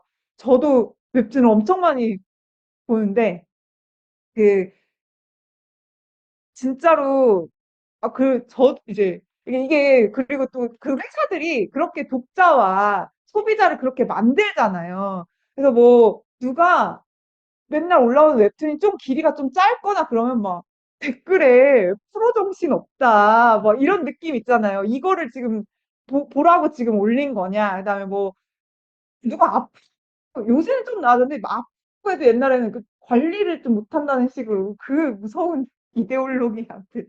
네네. 근데 어쨌든 이것도 똑같이 다른 플랫폼이랑 똑같아요. 이 플랫폼에 사실 여기 첫 번째 이 인용을 보시면 너무너무 작품이 많은데 거기에 이 좋은 플랫폼에 좋은 자리에 가거나 아니면 플랫폼들이 이제 프로모션 걸어주는 거 있잖아요. 그래도 무료 돼 있으면 한 번 가서 보고 그다음부터 유료를 본다든지 이렇게 돼야 들어가는 게 너무나 중요한데 그건 내가 어떻게 할 수가 없는 그건 다 무조건 플랫폼이 어떻게 하는 거야. 근데 플랫폼이 뭘로 어떻게 하는지를 잘 몰라. 알 수가 없어. 그러면 플랫폼의 요구를 다 들어주는 수밖에 없는 거죠, 일단은. 그래서 이게 점점 이것도 이제 창작과 문화예술의 영역이니까 거기까지 들어가니까 작품에 대해서도 이제 개입을 하게 되고 의견을 내야 되고 플랫폼의 관리자라는 이름으로 근데 그걸 거절하거나 그러기 어려운 그다음에 뭐 다른 어떤 프로모션 같은 데 들어갈 다른 작품 같은 걸 더 요구하고 그러니까 내 웹툰 말고 아 그럼 요것도 좀 그려주시면 같이 올리겠습니다. 이런 걸 막 요구하면 그런 걸 다 할 수밖에 없고 그다음에 그 작가들 간의 계약 조건 같은 거는 서로 공유할 수가 없게 비밀 유지 조항 이런 걸로 묶어두고 이런 식으로 해서 다 이게 자율성은 점점 떨어지는 방식, 그리고 의무는 높아지는 방식, 그게 사실은 알고리즘, 감시, 이런 것과 같이 가고 있다. 이런 걸 되게 보여준다는 생각이 들고요. 이것도 역시 이제 이런 감시를 높게 느끼는 사람이 더 자살 생각을 많이 했다까지 나온 연구는 아니지만 일반 사람들에 비해 자살 생각이나 자살 시도 비율도 굉장히 높은 거거든요. 지난 1년 사이에 자살 시도를 해본 적이 있다가 4%라는 거는 정말 너무 굉장히 높은 것이어가지고 걱정이 되는 어떤 이제 연구 결과였었습니다. 그래서 웹툰 작가들도 이제 노조가 있고 거기서도 굉장히 이제 플랫폼 대상으로 뭐 표준 계약이라든지 자율권이라든지 휴재권 그게 이제 노동 시간으로 우리가 법에서 말하는 근로 시간으로 얘기될 수 없는 쉴 권리, 이 삶의 권리, 노동을 잠깐 멈출 권리가 그렇게 표현되는 거죠. 휴재권 같은 걸 얻어내기 위해서 여러 가지 이제 노력과 투쟁과 하고 계시죠. 그래서 예를 들어서 예를 들어 플랫폼 노동의 뭐 최저소득 보장, 뭐 팁 정보 공개, 뭐 이런 것들이 노동자의 이제 기본적으로 계약의 문제이기도 하지만 노동자 건강에도 너무 중요한 문제가 되는 게 이런 지금 쭉 얘기한 이런 스트레스, 그다음에 눈치 보기, 자율성 낮아지는 거 이런 것과 연결되기 때문에 결국 이런 것들이 전부 다 노동자 건강에 악영향을 미치게 된다. 이런 것이고요. 세 번째는 이제 이 플랫폼 노동에 또 되게 중요한 게 그러니까 출퇴근 시간이 정해지고 출퇴근 장소가 정해지고 이렇지 않은 일이다 보니 일과 일 아닌 것의 경계가 굉장히 느슨해진다는 거죠. 그러니까 나날이 심지어 이제 어디 한 군데 고용되어 일하는 노동자들도 점점 그게 자꾸 흐릿해져서 이걸 지키기 위한 그러니까 왜냐면 뭐 폰으로 계속 뭘 확인할 수 있고 이메일도 어디서든 확인할 수 있고 뭐 그래가지고 이제 연결되지 않을 권리 얘기를 하고 뭐 퇴근 후에 연락하면 안 된다는 얘기를 하고 등등 하는 그런 얘기가 나올 정도로 사실은 우리가 분리되지 못하고 있다는 얘기라고 생각하는데요. 그런 점에서 이 플랫폼 노동자들, 자기가 자기를 경영하고 언제든 접속하면 일할 수 있는 그런 플랫폼에서 일하는 노동자들은 사실 더욱 통제력이 떨어지게 되는 거죠. 그러니까 플랫폼 노동자들한테 맨날 그 쿠팡에서 광고하듯이 그냥 가볍게 원하는 시간에 일하면 된다고 하지만 사실은 일과 개인 시간, 일과 공간, 개인 공간, 이거 경계가 되게 모호해지고 사회 균형이 되게 무너지게 되는 것을 사실 우리는 택배 노동자의 과로사라는 엄청 끔찍한 걸로 보고 있다고 생각이 됩니다. 사실 이 굉장히 한국에서는 예를 들어서 노동 시간에 대한 이 규제 자체가 굉장히 약한데도 그 규제조차 통하지 않는 거잖아요. 이 분들은 노동자가 아니라는 이유로. 그러면 기본적으로 더욱 예측 불가능하고 불안정하고 불규칙하고 언제든 플랫폼이 주는 일을 할 수밖에 없고 플랫폼이 정하는 대로 해야 되고 그럼 이제 시간에 대한 통제권을 상실하게 되는데 노동 시간에 대한 통제권을 상실하는 건 저는 그냥 자기 삶에 대한 통제권이 없어지는 거라고 생각하거든요. 그러니까 우리가 사실 자는 시간 빼면 반은 일하고 반은 깨고 이런 거 아닙니까? 그러면 사실 일하는 시간이 내 마음대로 안 된다는 거는 그냥 내 삶이 내 마음대로 안 된다는 얘기랑 같다고 생각하거든요. 그러니까 플랫폼 노동자들 중에서도 더 취약한 노동자들. 그러니까 우리는 그나마 좀 덜한데 유럽 같은 데는 이제 이주민들이 굉장히 많이 막 일을 하고 있으니까 그런 데서 불리한 근무 패턴을 갖게 된다는 거죠. 그러니까 전 이거 우리 라이더 유니온에서 들었었는데 그 이제 막 너무 더울 때 배달 안 하는 게 조금씩 그래도 문화로나 야 우리 이 정도엔 진짜 하지 말자 이런 분위기가 좀 생기는데 지역에 가면 이주 노동자들이 그 시간에 다 하고 있다 이런 얘기들을 그러니까 어떤 시간에 신가 할 때 더 불리한 시간 야간 시간, 땡볕의 시간, 이런 시간에 더 불리한 노동자들이 플랫폼을 통해 일을 하게 된다. 이런 거고, 그걸 또 최근에 잘 보여준 게 이 인도네시아 그 오토바이 택시 사를 가져왔는데요. 저희가 아시아 과로사 네트워크라는 걸 운영을 하고 있어요. 과로사는 사실 뭐 일본, 대한민국, 대만 여기에 아주 굉장히 특별한 사례거든요. 딴 데는 그런 사례를 찾기가 힘들 정도로 이 약간 이제 제 생각에 중국에서 늘어나고 있을 거 분명히 늘어나고 있을 것 같은 느낌적 느낌인데 거기 너무 이제 접근이 어렵고 그래서 주로 이제 동아시아에서 과로사 얘기를 하고 있었는데 저희가 어떤 이제 아시아 무슨 대회에 갔다가 인도네시아에 이 플랫폼 노동자들의 과로 얘기가 나온 걸 보고 이제 연결이 돼서 이렇게 한일 대만에다가 인도네시아까지 같이 서로 소식을 공유하고 이런 걸 하고 있는데요. 이 오토바이 택시 기사가 있대 오졸이라고 부른대요. 근데 이렇게 냉장고 싣고 계시거든요. 그 여성분이 이렇게 사람도 나르고 약간 구분이 없는 것 같아요. 그러니까 나를 날라달라 여기서부터 뭐 서대문까지 이렇게 하면 뒤에다 나를 싣고 가고요. 냉장고, 박스 막 근데 당연히 그 우리 배달 라이더 이런 거랑 똑같이 뭘 날릴지는 가봐야 아는 거예요.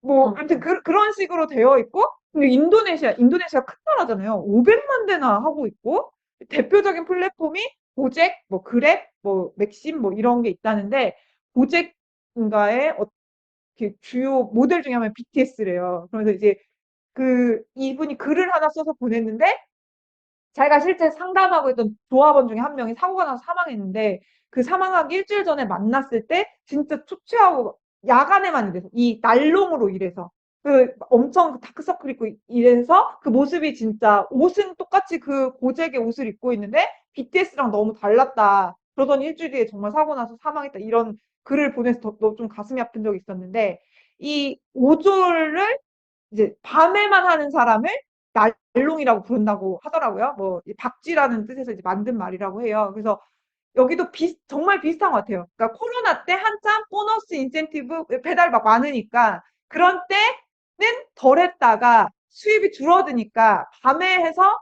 밤에는 이제 사람이 좀 적겠지. 그다음에 다른 교통수단이 없으니까 좀 더 많고 뭐 조금 더 뭐 비쌀 수 있죠. 이런 것 때문에 더 늘어난 거예요. 밤에만 일하는 사람들. 당연히 오토바이로 밤에 하면 교통사고도 많고 한국보다는 치안이 나쁘니까 강도, 그러니까 사망한 경우도 있다고 하더라고요. 그러니까 배달이라고 해서 갔는데 뭐 이렇게 한다든지 물건이 되게 위험한 물건이었을 수 있잖아요. 모르고 갔는데 그런 막 경우도 있다고 하고 하도 교통사고가 많아서 치거나 이런 말이 있을 정도로 이렇게 일을 하게 되는 플랫폼 노동자들이 전 세계적으로 이렇게 있다. 어, 그래서 우리 이제 우한 청년들, 배민 거기도 전 세계적인 회사잖아요. 그래서 한국에 그렇게 배민으로 있는 거잖아요. 그래서, 그 회사 이름이 뭐죠? 네. 네. 그래서 저번에 그 라이더 유니온이랑 같이 보니까 전 세계에 딜리버리 히어로. 전 세계 딜리버리 히어로 밑에 있는 라이더들의 그런 모임도 있더라고요. 그러니까 조합의 국제 운수 노련 이런 데서 조직을 해가지고, 그러니까 뭐 온라인으로 요즘 또 그렇게 잘 돼 있으니까 온라인으로 회의도 하고 서로의 이제 이슈, 협상이나 이런 거 진행 과정, 법안 같은 거 바뀐 거 이런 거 서로 얘기하는데, 어, 정말 다르면서도 굉장히 비슷한 뭐 얘기들을 들을 수 있었던 이게 정말 전 세계적인 문제라는 것이고 잘 아시는 것처럼 이 노동시간을 이제 이 플랫폼 노동자가 전혀 자율적으로 할 수 없다는 걸 가장 끔찍하고 직접적으로 보여주는 게 한국의 택배 노동자들의 장시간 과로노동 과로사라고 생각을 합니다. 이건 너무 잘 아실 것 같아서 네, 넘어가면 네, 이게 아까 잠깐 말했던 웹툰 작가 실태조사에서도 이게 나왔었는데요. 제가 이걸 만들고 있는데 이게 진짜 제가 보는 만화 중에 작전명 순정이라고 있는데 사실 제가 여기 남주가 순정 만화체로 되어 있어서 그 사진 넣으려다가 너무 TMI인 것 같아가지고 궁금하면 찾아보세요. 네. 이 작품이 저번 주에 휴재 소식이 올라왔는데 여기 이런 식으로 되어 있어요. 정말 이제 보여드려야 하는 얘기가 많은 이 시점에 휴재를 하고 싶지 않았지만 오직 젊음으로 버티던 몸이 그만 고장이 나버렸어요. 그러니까 고장이 나기 전에는 휴재를 할지를 못했었던 거예요. 도저히 정상적인 연재가 어렵다는 판단이 들면 그 정말 버티고 버티다 그냥 그럴 때 휴재를 하는 이런 상태라는 거죠. 이 웹툰 작가 실태 조사를 보면 평균적으로 하나당 올리는 게 68컷이나 된대요. 근데 작가들이 그 일주일마다 하나씩 올린다고 할 때, 그러면 일주일에 너는 몇 컷 정도 그리면 좀 인간답게 살겠니? 52컷. 너무 차이가 많이 나는 거죠. 정말로 이렇게 휴재하거나 이런 작가들이 쓰는 걸 보면 보내고 그날 몇 시간 쉬고 그 다음날부터 다시 또 작업을 해야 되는 거예요. 그 줄거리도 짜야 되고 뭐 그리고 고치고 뭐 대사 쓰고 뭐 등등등. 근데 대부분 60% 이상이 주일에 혹은 그 이상 연재를 하고 보시면 원하는 휴재가 가능한가? 그렇지 않다. 컷수 조정이 가능한가? 그렇지 않다. 연재 주기 조정이 가능한가? 그렇지 않다. 이건 다 플랫폼이 정하는 거죠.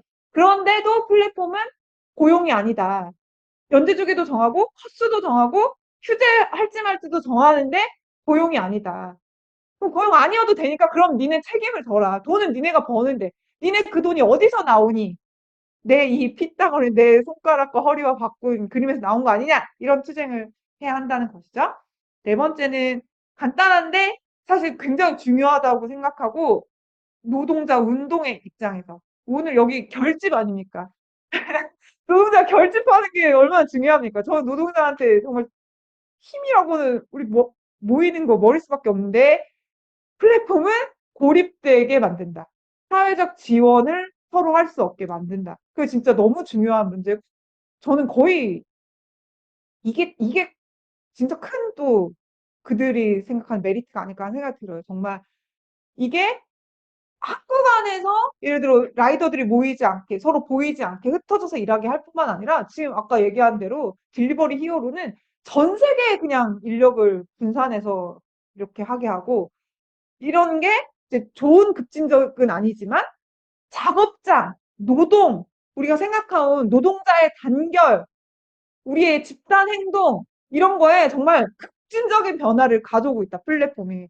근데 저는 저 자신도 그걸 좀 못 따라가고 있다. 우리가 상상하는 그렇다면 이렇게 조직된 여기서 조직이라 하면 자본에 의해 이런 방식으로 조직돼서 엮여 있는 우리가 같은 일을 하지만 이렇게 흩어져서 하고 있는 이 사람들이 어떻게 모일 것인가? 우리의 집단 행동은 어떻게 가능할 것인가? 이런 거에 대해서 더 많은 시간 게 진짜 많이 필요한 것 같아요. 그러니까 머리를 더 잘 쓰고 좋은 아이디어를 낸다고 되는 건 아니잖아요. 이런 게 정말 좀 필요하고 걔네가 끌고 가고 있다는 건 좀 정말 느끼는 것 같습니다. 그러니까 노동 환경 안에서의 상호작용 이게 되게 이렇게 뭐라고 해야지 학술이고 그 관에서 쓰는 말인데요. 말 그대로 사측하고도 상호작용. 그러니까 예를 들어 평가를 하면 관리자에 맞서서 우리가 같이 싸우고 우리를 평가하는 관리자에 맞서서 싸우고 회사의 어떤 요구를 전달하는 관리자와 각이서고 이런 상호작용이 있어야 되는데 그 관리자가 보이지 않아. 그 다음에 채용 절차는 알고리즘, 계정 설정이 그냥 대체가 돼. 채용에 무슨 차별이 있는지, 이 채용이 뭐 정당한지 어쩐지 이런 거 따질 수도 없어. 다른 노동자들하고 우리가 같이 같은 일을 하는 사람이야. 이런 걸 형성할 수가 없어. 우리의 적이 되는 사측도 만날 일이 없어. 그냥 사람을 다 그냥 되게 원자화시키는 방식?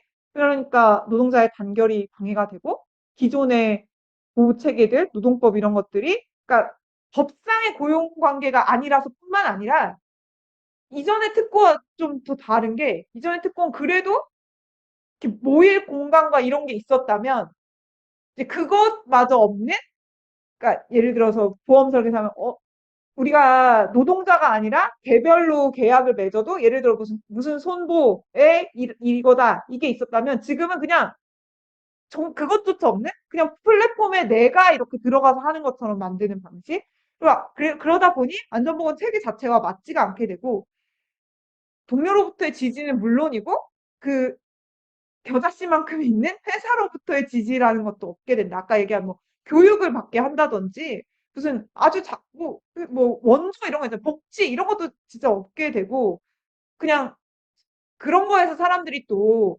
노동자라는 정체성이 좀 그런 오묘한 게 있잖아요. 그러니까 이제 자본과 적으로서의 노동자이기도 하지만 또 우리 회사 이런 것도 있고 근데 이제 그런 게 정말 다 하나도 없는 그리고 그런 미지의 존재들과 끝없이 경쟁해야 되는 어디 있는지도 모르는 누구인지도 모르는 사람들과 그보다 내가 먼저 이 코를 잡기 위해서 경쟁하게 되는 그런 늘 불 켜진 상태로 만드는 이런 게 이제 플랫폼 노동이 노동자들의 단결을 저해하는 되게 중요한 방식이라는 생각이 듭니다.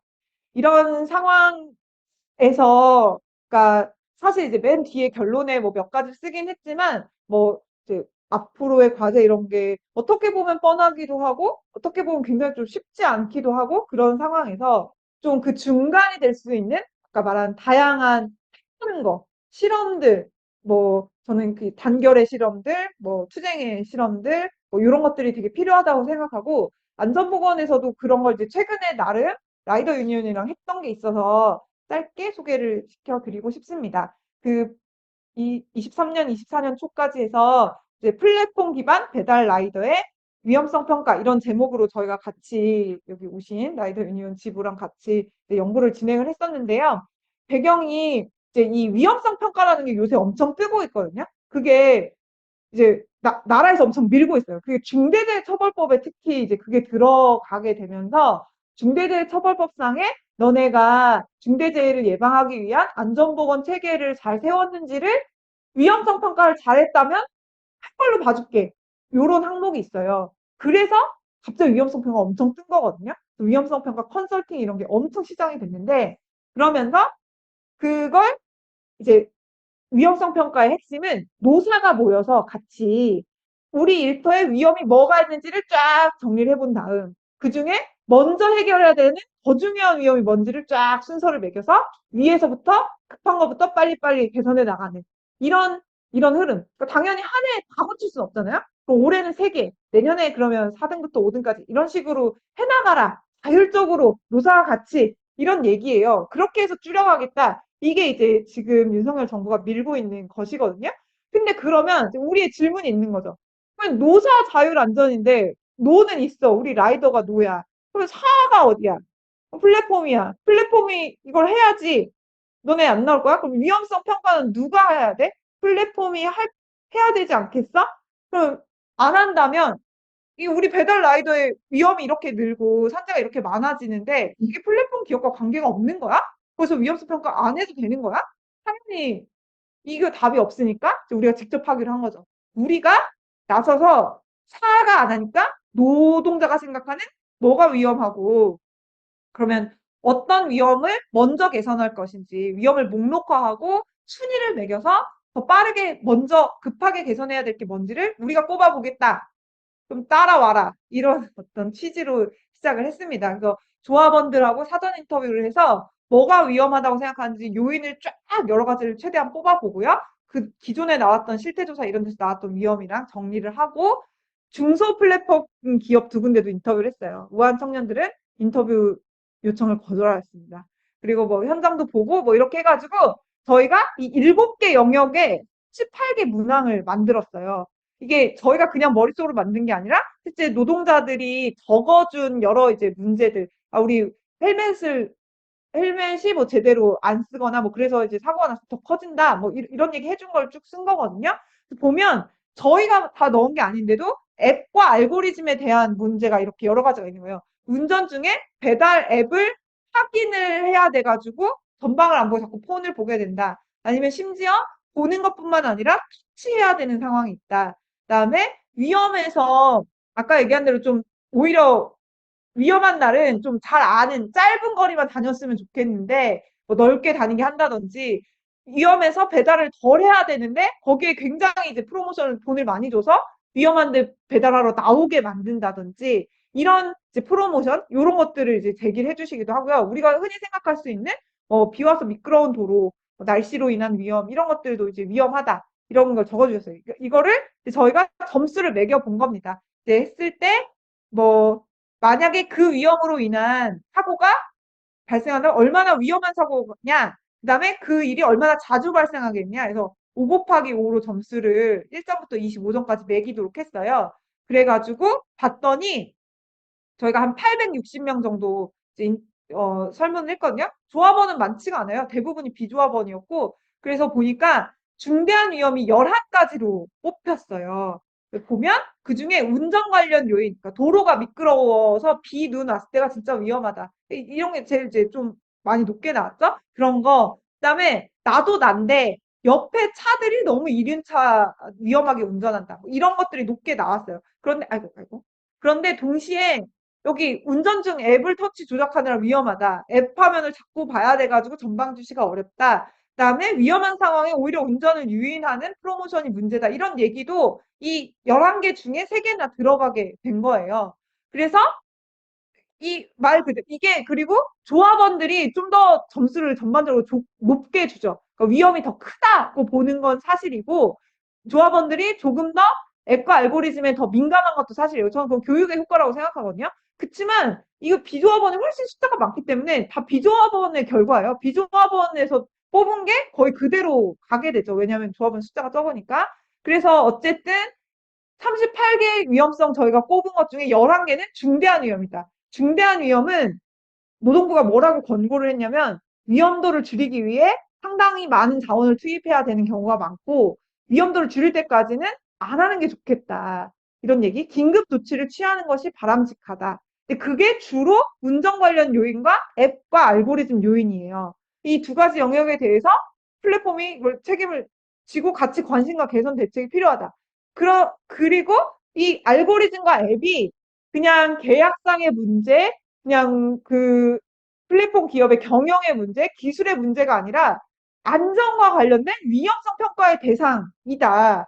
뿐만 아니라 굉장히 중요한 위험이다라는 게 이제 이 설문에서 나오게 된 것이죠. 근데 그거를 운용하는 건 플랫폼 기업이잖아요. 노동자는 여기에 대해서 사실 지금 접근도 못하고 있으니까 개인정보 보호나 이런 것뿐만 아니라 노동자 안전과 관련해서도 이 알고리즘의 참여 권리가 보장되어야 된다는 거죠. 예를 들어서 이 운전자들이 자꾸 이거를 눈을 보지 않을 수 있게 하는 디자인을 같은 걸 하는데도 이 운전자 의견을 반영을 한다든지 아니면 그 우리가 뭐 예전에 30분 배달제 하는 게 과속을 유인하는 것처럼 뭔가 안전행동을 할 수 있게 하도록 독려하는 또 그런 식의 알고리즘, 배달이나 이런 방식이 운임을 어떻게 책정하느냐 이런 방식, 이게 안전하게 운전했을 때 오히려 더 돈을 잘 벌 수 있게 만드는 거, 이 앱과 알고리즘에 노동자가 어떻게 참여하게 할 것인가, 이 모든 것들을 사실 반영할 수 있도록. 게다가 저는 이 조사하면서 되게 중요한 게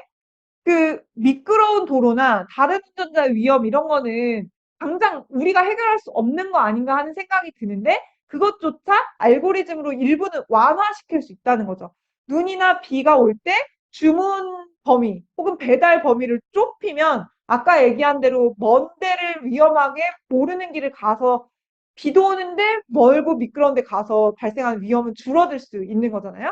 그다음에 과속을 줄이기 위한 안전 배달 시간, 우리가 계속 요구하는 안전 운임제, 이런 안전 운임제를 도입하고 그다음에 과속했을 때 뭔가 페널티가 들어오고 이런 방식으로 이 안전 행동을 더 촉진하게 한다든지 뭐 지도에 다른 거 말고 사고 다발 구역 이런 거를 좀 알림을 중간에 운전하면서도 보지 않고도 알 수 있게 한다든지 이런 것들이 평소에 알 수 있게 이 알고리즘 결정 과정에 노동자가 들어갈 수 있게 한다든지 뭐 그리고 이런 것도 있죠. 알고리즘이나 프로모션을 정말 변화했더니 그게 사고가 늘어나거나 줄어드는지를 안전 영향 평가죠. 일종의 환경 영향 평가 이런 거 하듯이 안전 영향을 평가를 해야 된다는 거고 그거를 노사가 같이 해서 알고리즘의 위험을 더 높일 수도 있구나. 그럼 그런 류의 알고리즘을 줄여나가는 이런 과정이 들어와야 된다.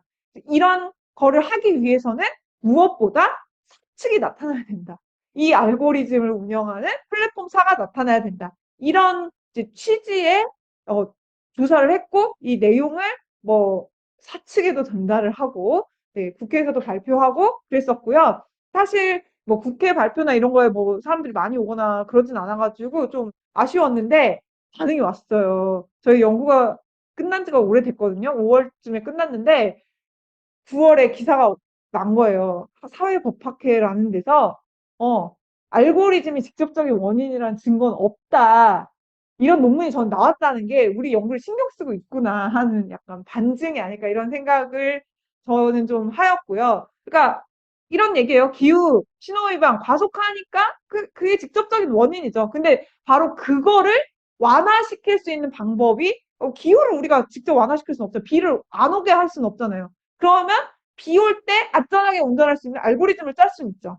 그거를 하라는 얘기고 그걸 하려면 당연히 노동자 의견을 들어야 된다. 그리고 그걸 듣기 위한 노사의 테이블이 있어야 되고, 그러려면 노를 인정하는 수가 나와야 된다. 이 얘기를 하고 싶었던 거고, 그래서 사실은 뭐가 위험하다 하는 것보다는 이런 체계 자체. 그래서 이 위험성 평가 체계가 위험성 평가의 체계일 뿐만 아니라 사실은 이 플랫폼 배달 라이더들의 안전보건 체계에 이제 구성이 돼야 된다. 이런 얘기를 하고 싶었던 거고, 이런 방식으로 안전보건에서의 이제 플랫폼사의 책임을 구체적으로 좀 묻는 그런 시도들이 앞으로도 더 많이 있었으면 좋겠다. 이런 생각을 하고 있습니다. 뭐 결론은 다들 뭐 아시고 동의하실 내용일 거라 생각하고, 일단은 이제 법적인 보호 대상에 사실 들어가야 된다고 생각하고요. 뭐 여러 안들이 나와 있고 뭐 이렇게 논쟁도 있는 것으로 알지만, 사실 기본적으로는 이 일하는 사람, 이 법들의 취지가 근로계약을 맺은 노동자를 보호하려는 것은 아니었잖아요. 그게 이제 그때는 노동의 대세였으니까 그걸 기준으로 한 것이고, 어쨌든 누군가의 이윤을 위해 일하는 사람의 안전보건은 이제 그걸로 이윤을 얻는 사람 책임져야 한다는 것이 저는 이 법의 취지라고 생각하고, 그렇게 될 수 있도록 사실 법적으로 보호 대상이 넓어져야 된다. 이미 산재법에서도 넓힌 게 있고, 중대재해처벌법이 굉장히 넓게 지금 정의를 하고 있거든요. 그런 법이 없는 것도 아닌데, 안전보건은 최소한 다른 노동법에 앞서서라도 좀 넓혀가야 되지 않나? 그리고 이렇게 넓힌 거를 또 지렛대 삼아서 또 다른 노동법 전반으로도 이렇게 확대하는 그런 이제 전략도 필요할 수 있다. 이렇게 생각을 합니다. 그래서 사실 보상이 먼저 앞서서 조금씩 특고 노동자한테 보상이 되는 와중에도 안전보건 이제 예방 부분은 완전히 사각지대로 남은 채 10년 이상 쭉 왔었던 거고, 그런 상황에서 현재 보상도 잘 안 돼왔던 이런 상황이었고, 그래서 사실 어, 새로운 법적 체계, 새로운 법적 언어, 이런 게 필요하다고 저도 생각하고, 뭐, 오민규 동지가 말했던 번역이 필요하다는 얘기가 아마 저는 같은 얘기일 거라고 생각을 해요. 그래서 일단은 지금 이제 특수고용 노동자의 적용 대상을 무슨 직종, 이런 식으로 한 방식이 넘어서서 뭐라고 해야 되죠? 이제 정의를 하고 그 사람들을 전체적으로 누구든 포괄하게 되는 게 돼야 될 것 같고, 직종 말고 아까 얘기한 안전 조치도 지금 이건 교육, 요거는 무슨 조치, 이 사람은 교육은 안 해도 되고 막 이렇게 되어 있는 이것도 그냥 넓혀야 된다고 생각해요. 그 중에서 우리랑 너무 상관없는 건 그냥 안 하면 되는 거거든요. 그냥 뭐든지 다 대상이고, 예를 들어 우리가 산업안전보건법에 적용이 되면 그 안전조치에 다 해당이 돼요. 근데 제가 출약할 일이 별로 없는 사람이잖아요. 그럼 출약과 관련된 건 우리 사장이 안 하는 거거든요. 근데 그거를 다 너는 되고 너는 빼고 할 필요가 사실 없는 거죠. 그냥 정해놓으면 되고, 그걸 해당되는 건 무조건 다 하면 되고, 이런 점에서 사실 이 두 가지 어떤 굉장히 좁게 되어 있는 건 먼저 좀 풀 필요가 되게 크다. 이런 생각이 듭니다. 이것의 가장 기본은 계속 강조하듯이 이윤을 얻은 자한테 책임을 묻는 방식이 돼야 된다. 노무를 제공받아서 그 노동력을 통해서 이윤을 얻는 사람이 하로서 책임을 져야 된다. 그게 뭐 돈을 책임지는 것일 수도 있고, 안전보건 관리에 대한 책임일 수도 있고, 뭐 저는 예를 들어서 돈을 내는 방식도 있을 수 있다고 생각하거든요. 거기서 뭔가 세금이나 안전보건과 관련된 어떤 걸 매기고 그걸 걷어서 이제 더 포괄적으로 쓰는 방식으로 쓸 수도 있다고 생각하는데, 뭐 다양한 방식으로 어쨌든 책임을 묻는 것들이 필요하다. 지금처럼 이렇게 몇 개 이렇게 하는 방식으로는 아까 얘기한 대로 지금 이걸 지켰네 안 지켰네 그거 싸우는 데만 법적으로도 엄청 오래 걸릴 뿐이거든요. 그래서 실효성도 없는 접근이다 지금은. 맞지 않을 뿐만 아니라, 그래서 뭐 앞에 두 강, 세 강에서 얘기하셨던 과제가 안전보건에도 똑같이, 또 안전보건은 또 안전보건이라는 특수성 때문에 좀 더 앞에 내걸고 우리가 투쟁할 수 있는 거 아닌가? 먼저 뚫는 어떤 약한 고리가 될 수 있지 않을까? 그런 생각을 하고 있습니다. 네, 이걸로 마치겠습니다. 고맙습니다. 예, 강의는 이것으로 끝이 났고요. 저는 오늘 강의 들으면서, 어, 노래도 있지만, 기계가 아니다. 우린 인간이다. 근데 이제 가사가 바뀌어야 될 것 같은 게, 데이터가 아니다. 우린 인간이다. 그러니까, 기계 공장에서 뭐 게임 사고, 절단 사고, 추락 사고 있었지만은 지금 오히려 더 중요한 거는 데이터화되고, 그냥 사람들이 다 파편화되고, 고립되고, 막 정신적 막 우울감 이런 스트레스들 이런 것들이 점점 더 문제가 또 발생하지 않을까. 그래서 결국 책임지는 사람이 나와야 되고 누군가는 책임을 져야 된다. 그런 생각을 하게 됐습니다. 혹시 팀으로든 아니면 현장에서든 질문이나 의견 있으시면은 자유롭게 주시고 어, 한 30분 정도 질의응답 시간 가진 후에 마무리하는 것으로 하겠습니다. 이어서 하는 거죠. 네. 질문. 네, 여기 그 자료 22페이지 보니까 그 가맹 본부가 네, 가맹점 네, 사업자한테 네, 편 네, 네. 근데 그것도 굉장히 일부, 네, 네, 너무 들어갔던 네, 다른 데는 저는 게 일리가 없잖아요. 가맹 본부가 네, 네, 네, 네. 이미 누가 요구한 거야 아니면 자기네들이 하는 거야? 그냥은 아니었던 것 같은데, 예, 당연히 그게 그때 다 어쨌든 이런 원점 책임 강화, 이게 김용균법이어가지고 원점 책임 강화가 되게 중요한 이 전체 법 개정에서의 그거였고, 그것 중에 하나로 그 세 가지가 쭉 들어간 것 같고, 배달, 그다음에 예, 가면 배달 같은 경우는 백일성 이런 데는 이제 직접 그 거대 플랫폼 네, 회사들이랑 하는데 실제 이제 일반적인 지역에 음, 배달되는 업체는 플랫폼은 그냥 자기는 프로그램만 제공하고 네, 네, 실제 계약은 각 지점에서 하니까 그러니까 플랫폼에서는 이게 되게 그런 의미로 음, 쓰였던 것 같아요. 아 가맹공수, 그러니까 각 지점, 그러니까 예를 아, 들어 네, 네, 생각대로 네, 하고 네, 이런 데는 아, 네, 프로그램이 네, 있고 네, 뭐 인천의 뭐 9월 지점, 네, 네, 주울 지점, 네, 이 지점이 사실은 네, 여기에 음, 이렇게 안 하면 거기에 해당이 안 되고. 네, 네, 네, 그런 것도 있고, 그 뭐, 맥도날드니, 뭐, 이런 식의, 예, 말 그대로 프랜차이즈의 밑에 것들에 대해서, 뭐, 많지는 않아요. 약간 좀 상징적이긴 한데, 어쨌든 그런 얘기들이 한참 그때 막 있기는 있었으니까, 네, 가맹 본부들이 해주는 건 없고, 안전관리에 책임은 없고, 네, 하는 것이 있어요. 또 하나 제가 설명하니까 네, 그런 것처럼 여기 그 26페이지에 네, 왜 설계사는 교육 이런 거에 네. 빠지는지 진짜 궁금한데. 네, 저도 잘 모르겠습니다. 그 다음에 또그 22페이지인데 여기 그 설계사나 학습지도서 이런 데는 네, 예를 들면 고객의 폭언 등에 대한 대응 지침 네, 제공 및 관련 교육을 실시해 주는 네, 거예요. 네, 네, 의무적으로. 네, 네. 지금 이런 거 안 한 것은 어때요? 고발 조치하는데. 그런 것 같은데요.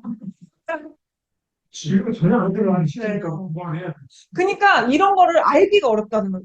무슨 말씀인지 알겠죠? 그러니까 그냥 모든 게 적용이 되면 그래서 교육 뭐안 하는데 이상하네 이렇게 생각할 수가 있잖아요. 근데 이 법이 생겼는데 우리는 대체 뭐가 되는지도 막 너무나 헷갈리고 고객응대 관련해서도 응대 지침만 있으면 되는 데가 있고 지침도 주고 교육도 해야 되는 데가 있고 너무 사람을 힘들게 만드는 대응하기 어렵게 만드는 아니, 그러니까 고발하기 전에 먼저 다 요구, 그렇죠. 단협에서 그 이야기를 요구하는 그 단협에도 아무래도 우리가 그 표준적인 내용을 얘기했는데 해서 싹 풀고 왔더라고. 그러니까 다시 한번 좀 해야 돼. 그래서 근거로 해가지고 요구를 하고 안 되면 이제 고발을 해. 이제 산안법이 솔직히 그동안 많이 안 달아준 맞아요. 내용이라서 맞아요. 저희들도 잘 몰라요, 솔직히. 네. 방금 말씀하신 그러니까. 대로 20년 이후에 특구가 처음으로 산업법에 들어왔기 때문에 그 전에 전혀 안 다뤄졌던 게 맞습니다. 네. 우주에서도 지금 노조법이나 이런 거는 관심이 많은데 사실 네. 관심이 떨어지는 네, 네. 같이 공부 모임이라도. 지금 쉬는 거죠. 지금 질의응답 중인데요. 너무 노는 것처럼 보여요. 역시 당연합니다 지금. 저도 요 PPT 41이라고 있는데 보면 이게 하면서 한여름 한낮이나 이야기하신 것처럼 저녁 이주 노동자들이 배달해요. 아, 네네. 편하고 네네. 네. 의외인데 예를 들면 그 관광지에 있는 식당에 가면은 음, 술집을 이 소통이 잘 네, 네. 주문 정도는 봤는데 소통이 뭐 네. 춘추해야 잘 안 되는 그거는 네. 봤는데 이 배달하는 네, 네. 여기서 배달하는 게 식당 아니면 아까 말한 앱을 통해서 하는 네, 네. 그 튀기다. 예? 앱을 통해서 많이.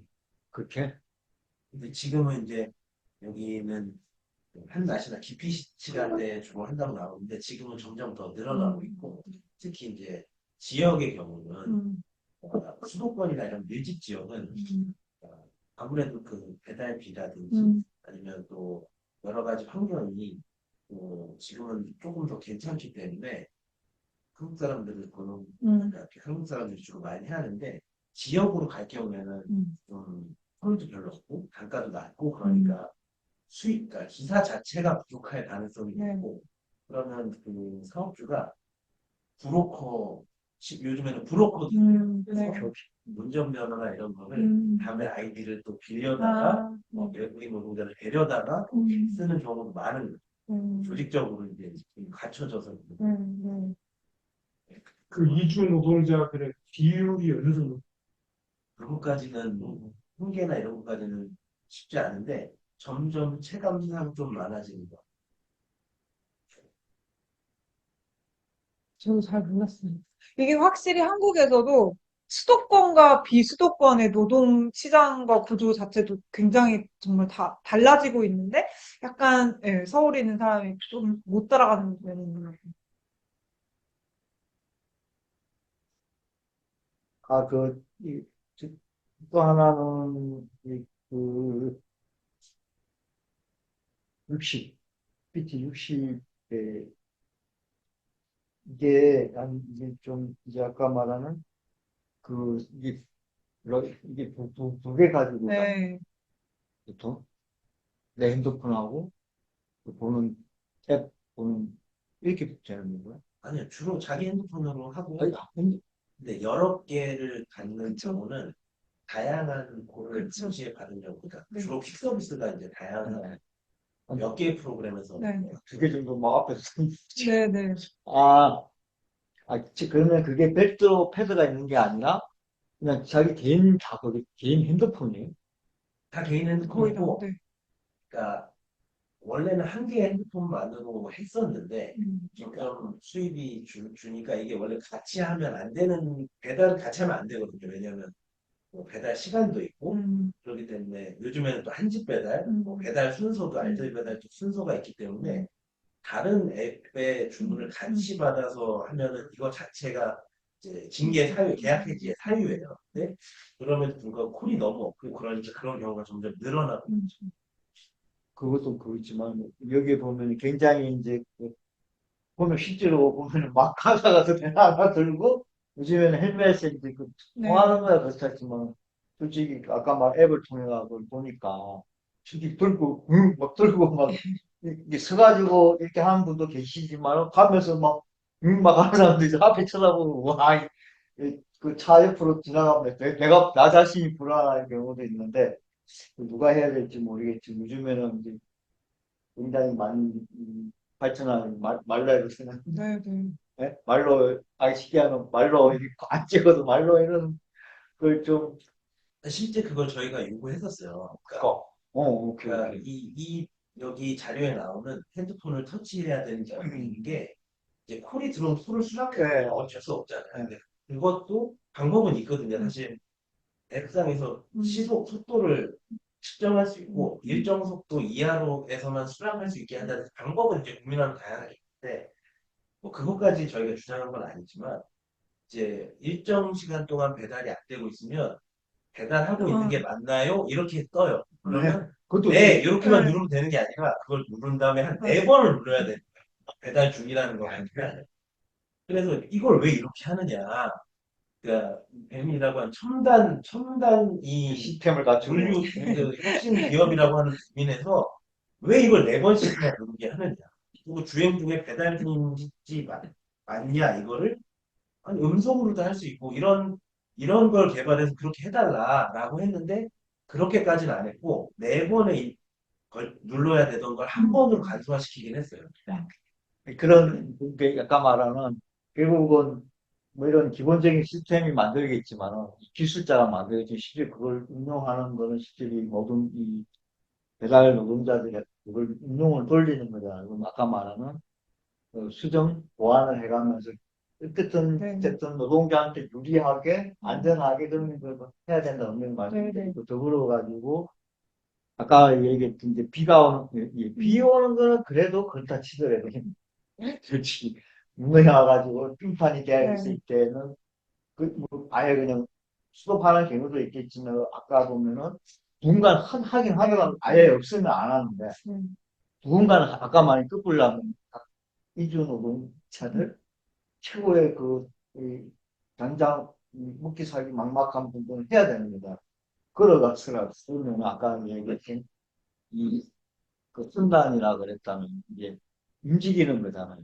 그러면 이게 그 시스템이 비가 왔는지 얼마큼 쌓였는지 얼음이 얼마큼 얼었는지 아는지 잘 모를 거 아니에요. 결국은 움직이면서 이 움직임이 둔화됐다든지 이 거리가 한 1km 가는데 평상시는 시속 50km에서 이 정도 걸리는데 이게 거의 뭐 굉장히 느리게 가면 이게 날씨도 눈이 왔다든지 그 영하로 내려가다 이건 어렵다. 눈이 쌓여있다. 거기에 대한 그 자동으로 예를 들면 뭐 배달비를 많이 주든지 아예 그냥 스톱시키든지 이런 것도 가능할 것 같다는 아까 말한 결국 우리의 요구로 갖고 걔네들이 그걸 보안 수정하는 건 걔네들이 하는 거다. 그런 것도 좀 안전을 위한 말씀이 맞아요. 결국 그 많은 내가 스스로 거부할 수 없는 경우도 있더라고요. 보니까 특별하지 않은 이런 것조차도 쉽지 않은 모양이에요. 그래서 그 정도는 현재 봤을 때는 그것도 가능하지 않겠나 하면서 어떻게 수칙에 안전하게 아무래도 그- 중요한 게 아닌가. 네. 막 자동으로까지 아니라 하더라도 또 이제 라이더 유니언이라서 중요하게 얘기하고 있는 게 이제 위험하니까 위험수당을 준다는 명목으로 네, 눈이나 비가 오고 폭염일 때 높게 책정을 하는 거예요, 배달료를. 그런데 이 배달료가 기본 배달료는 적고 그런 프로모션이 비중이 높아서 불안정하면 사실 그럴 때 더 하게 되고 그럴 때 그럼 한 건이라도 더 하려면 더 하려고 하게 되고 실제로 위험한 상황인데 더 위험하게 만들 수 있다는 거. 그래서 우리가 계속 얘기하는 배달료가 좀 더 안정적이고 그런 폭은 예를 들어 위험한 때 위험수당 주는 것도 하나의 이제 요구가 될 수 있는데 그 폭은 훨씬 더 작아져야 이게 균형에 맞는다. 지금은 위험수당이라는 식으로 붙이는 게 오히려 더 위험을 조장할 수 있다. 그러니까 그런 식으로도 되게 이 알고리즘 이것도 알고리즘이잖아요. 결국 어떤 식의 얼만큼의 배달료를 누구한테 어떻게 줄 것인가? 근데 그게 정말 안전을 좌우할 수 있는 것 같아요. 굉장히 다양한 방식으로. 포함해서 비는 위험하지만 운행을 할 수 있다고 치는데 이제 예전에 배민평 이런 데가 전에는 다 지점마다 이 지점의 관리자가 눈이 오는 경우는 오토바이는 운행을 할 수가 없거든요. 눈이 쌓이기 시작하면. 그러면 눈이 와서 어느 정도 쌓인다 그러면 다 주문을 차단하고 문을 닫았어요. 그러니까 불가피하게 쌓여 있음에도 불구하고 이제 이미 들어와 있는 걸 못 처리한 거를 막 강제로 보내서 이런 게 문제가 됐지. 눈이 쌓이면 오토바이는 무조건 사고기 때문에 사실 닫는 게 다 이 업계의 산고였거든요. 근데 대민코항 이런 데는 전국적으로 동일하지 않기 때문에 특정 지역만 문을 닫는다 이런 게 없어요. 그리고 심지어 태풍이 와도 배달을 해야 돼요. 그러니까 닿지 않아요. 그러니까 그런 게 더 비인간적이어졌다. 그리고 그러니까 저희가 요구하는 그런 경우에 비가 오는 경우는 아까 말씀드린 대로 위험한 수당을 주는 방식이 될 수 있지만 어쨌든 운임 기본 배달료를 올려서 경차를 줄이는 방식이 될 수 있지만 눈이 오거나 태풍이 오거나 이럴 때는 작업 중지를 해야 된다. 그리고 작업 중지를 하고 그러면 이제 일을 못하니까 수입이 없잖아요, 저희는.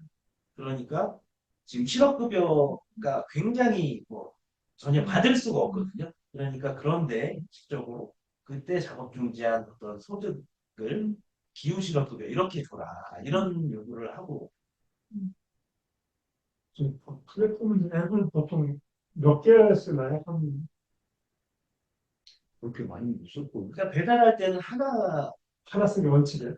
근데 이제 내가 배민을 하다가 배민을 꼴이 없으면 아니면 배민이 마음에 안 들면 수탐을 하거나 이렇게 주로 하고요. 일반 대행 업체는 그 대행 업체에 배달을 하거나. 근데 이제 편법으로 하시는 경우들이 있죠. 예를 들면 뭐 내가 일반 배달 그 콜을 켜놓고 여기 콜이 별로 없어요. 그러면 배민을 켜요. 그러면 일반 대행 배달하다가 배민을 같은 콜이 같은 방향의 콜이다. 그러면 잡고 하는 경우.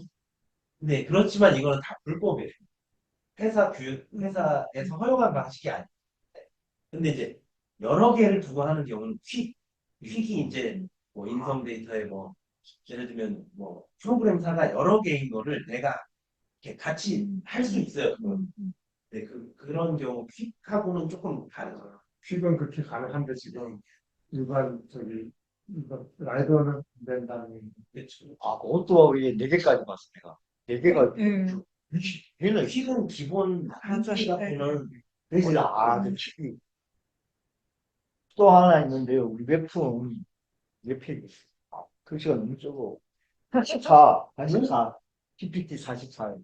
웹툰 작가 실패조사가 이제 보면 이렇게 나와 있는데, 그게 아니라, 이게 뭐, 아까 지금 그 대부분들이, 이게 뭐냐면, 이 웹툰도 선주문 후생산이죠. 당시. 이전에 드라마 이런 것도 그러니까 선주문 후생산을 해가지고 막 밤새워가면서 사고 나고 네.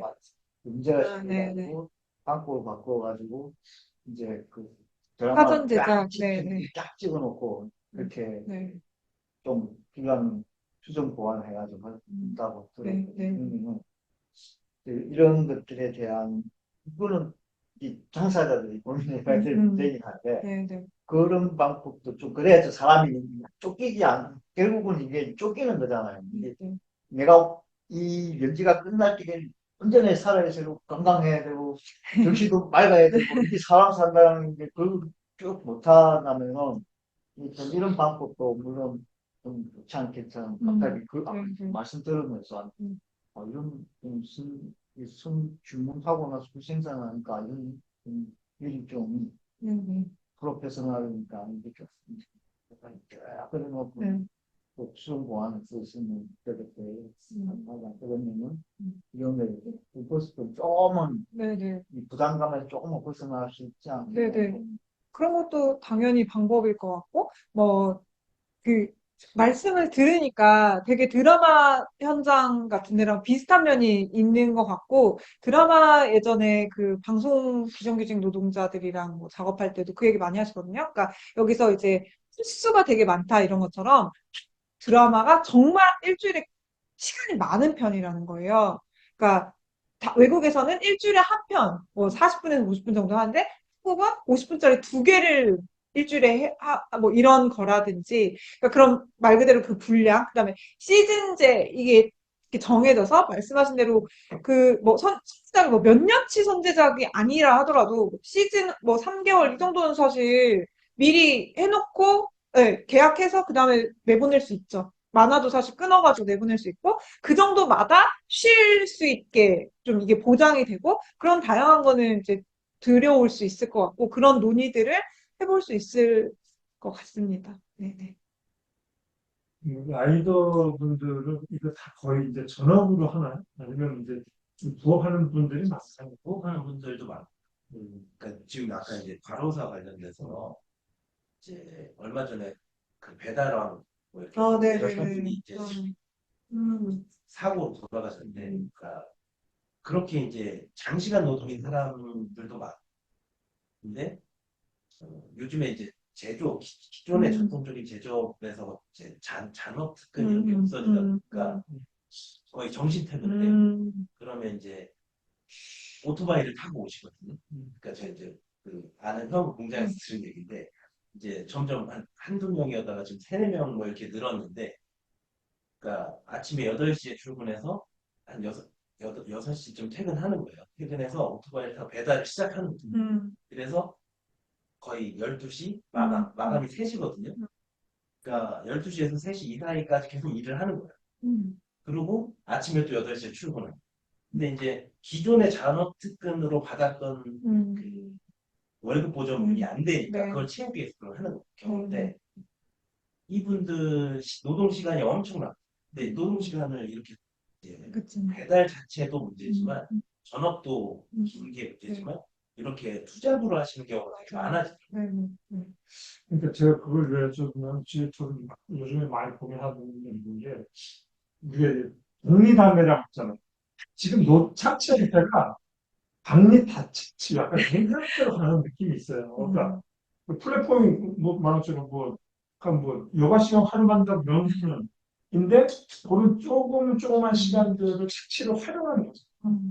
그래서 제가 이제 그러면서 이제 고민되는 게 여기 나왔지만 이제 뭐 이윤 있는 곳에 이제 책임을 내고 하는데 사용자들은 그런 식으로 얘기하는 거지.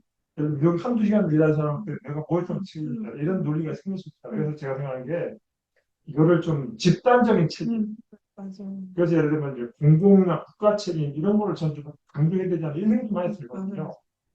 네. 그러니까 그러니까 저는 그럴 때 이제 그런데 그게 막연한 공공책임에 되는 방식으로 했을 때 회사 실제 이윤 가져가는 사람들이 빠지게 되는 문제가 전 있다고 생각하거든요. 그래서 그게 아까 말한 세금이나 뭔가 돈을 어떻게 잘 벗는 방식으로 해서 저도 해결책은 집단적으로 해야 되는 게 정말 많은 것 같아요. 예를 들어 제가 얼마 전에 이제 통신 노동자 LG 뭐 U+ 뭐 이런 데 이제 통신 노동자들이랑 얘기하면서 곳곳에 휴게 이동 쉼터 같은 게 있었으면 좋겠다. 그런데 생각해보면 이 지역에 LGU 플러스 쉼터도 있고 SK 쉼터도 있고 KT 쉼터도 있을 수도 없고 그렇게 하느니 어차피 통신과 관련된 어떤 노동자라면 어디 소속이든 비정규직, 자회사 뭐 어디 소속이든 결국은 그 3사와 관련된 일을 한다는 거죠. 그렇게 치면 통신 노동자를 위한 쉼터를 그냥 이 3사가 돈을 내서 곳곳에 그냥 만들도록 하고 노동자든 통신과 관련된 일을 하는 사람 거기서 쉴 수 있게 뭐 이런 요구를 해야겠다 이런 말씀을 들었었는데 그것과 약간 그걸 더 넓혀서 실제로 세금이나 아무튼 그거를 뭐 세금의 형태가 아니면 뭐 산업안전 무슨 뭐 건설에서 얘기하는 산업안전 보건 이런 걸 계산하는 방식도 있을 수 있고 다양한 방식으로 책임을 어떤 돈의 형태로 뜯고 그거를 좀 사용한 것도 저는 생각해 볼 수 있다고 생각해요. 그 어떤 직접적인 이걸 하나하나 하라는 것뿐만 아니라 네. 저는 그곳에 나왔어요. 군산에서 그러니까 이제 배민이 아니라 그야말로 사적 임무를 하니까 지자체가 그걸 네네, 해가지고 네. 아까 얘기했던 그 시트라든가 이런 네네, 것도 하고 네. 그러면서 보다 공공적으로 네네네. 운영하는 네. 그런 걸 사례로 나오더라고요. 네네. 그래서 수비 이야기하고 있어요. 네, 서울에도 많이 있고 이동쉼터 이런 데가. 네네네. 근데 이제 그 쉼터 할 때 저도 이제 인천에는 아직 그 쉼터 없어서 그거를 막 얘기하면 공무원들이 그래요. 이걸 왜 저기 공공이에요. 공이 해야 되냐. 이게 저 돈 버는 사람들한테 하게 해야 되는 거 아니냐. 이렇게 얘기해요. 공무원. 법인세나 깎지 말라. 해주세요. 틀린 말은 안 네네네. 그 뭐냐면은 아까 말하는 그 전체적인 이게 모든 노동자들이 약간만 일일 8시간, 주 40시간 해서 이 정도로 일을 하고 먹고 살고 자식을 키우고 결혼하고 이렇게 돼야만 투잡 안 하는 투잡하는 이유가 있는 거지. 죽는 길에 여기 보면 저도 점프할 때그 저녁 7시 그 다음날 해가 뜰 때 7시 해봤거든. 어떨 때는 교당 날은 48시간을 살아요. 24시간까지 이틀 타는 경우도 있어요. 그러면 이게 도로는 못 나가요. 도로 나가면 죽어요. 눈꽃보가 분명히 이 안에 현장 안에서 왔다 갔다 하면 해가 뜨다는 해를 못 봐요. 그때는 20대예요. 20대 후반인데 이거는 이게 아까 뭐 젊으니까 버티는데 이거는 그래서 이거 인간이 할 수 없는 거라는 그렇게 생각해요. 야간은 이거 보면은 여기 뭐 아까 말한 그 위에 보면 택배 노동, 장시간 가로 노동 보면 이게 보면은 오후 8시 30분에 아침 오전 7시까지 일을 해서 그러면 할 만한 거야. 내가 볼 때는 나이가 몇 살인지 근데 이게 이유가 있는 거거든. 계속 가는 게 자각만 하는 거 이거는 그죠? 특히나 야간만, 이 사람이 야간만 하면 죽어, 이거는. 안 죽을 수가 아무리 건강해가지고, 자기 피와 뼈를 갈아야만이 약할 쭉 가는 거거든요. 그러면 어떻게 해야 되냐. 최소한, 이, 이게 대한, 보장이 되게끔, 생계에 대한 보장이 되게끔 해야 되고, 아까 말한 우리 이제 배달라인이나 이 모든 분들이 그 전업을 통해 가지고 최소한의 생활 되게끔 그게 보장이 되면은 어쩌면은 이 노동자들의 안전도 책임지고 생활에 대한 그런 것도 될 거다. 그렇지 않으면 이게 어느 한쪽이 틀어막힌다고 되는 문제가 아니다 생각이 그쵸. 드는 거죠. 그, 아까 뭐 투잡 얘기하셨는데, 물론 이제 정규직 노동자도 심지어 투잡한다 하셨는데, 당연히 그보다 짧은 뭐 단시간 노동자, 불안정 노동자들 투잡 진짜 많이 하시고요. 제가 초단시간 노동자 연구하느라고, 그, 초단시간 노동자 중에 제가 되게 이제 특정한 노동자들이 경기도에 특히 굉장히 많은 그 지자체 소속의 예술단 동지들이 있어요. 집회 같은데 막 오페라단 와서 하고 막 이렇게 하시는 분 본 적 있으시죠? 근데 대부분 초단 시간으로, 대부분 비정규직으로 운영이 돼요. 그러니까, 우후죽순 만들어는 놓고, 그러니까 그런 노동자들을 예를 들어 30시간 내내 모여서 합칠 수는 없잖아요. 자기 혼자 연습할 시간도 필요하고, 음악 듣는 것도 그리고 그 중에 일부는 다 같이도 하고, 뭐 파트별로도 하고, 이런데, 이거를 그 중에 다 같이 모여서 하는 시간만 이제 노동 시간으로 쳐서 일주일에 10시간짜리 이런 식으로 이제 계약을 맺고, 그럼 이제 우리나라는 이제 법상 초단시간 굉장히 많은 차별을 이렇게 운영을 되게 많이 하거든요. 그 노동자들이 그 코로나 때, 네, 한 명 한 명씩 오토바이 타고 출근하기 시작했다 했었어요.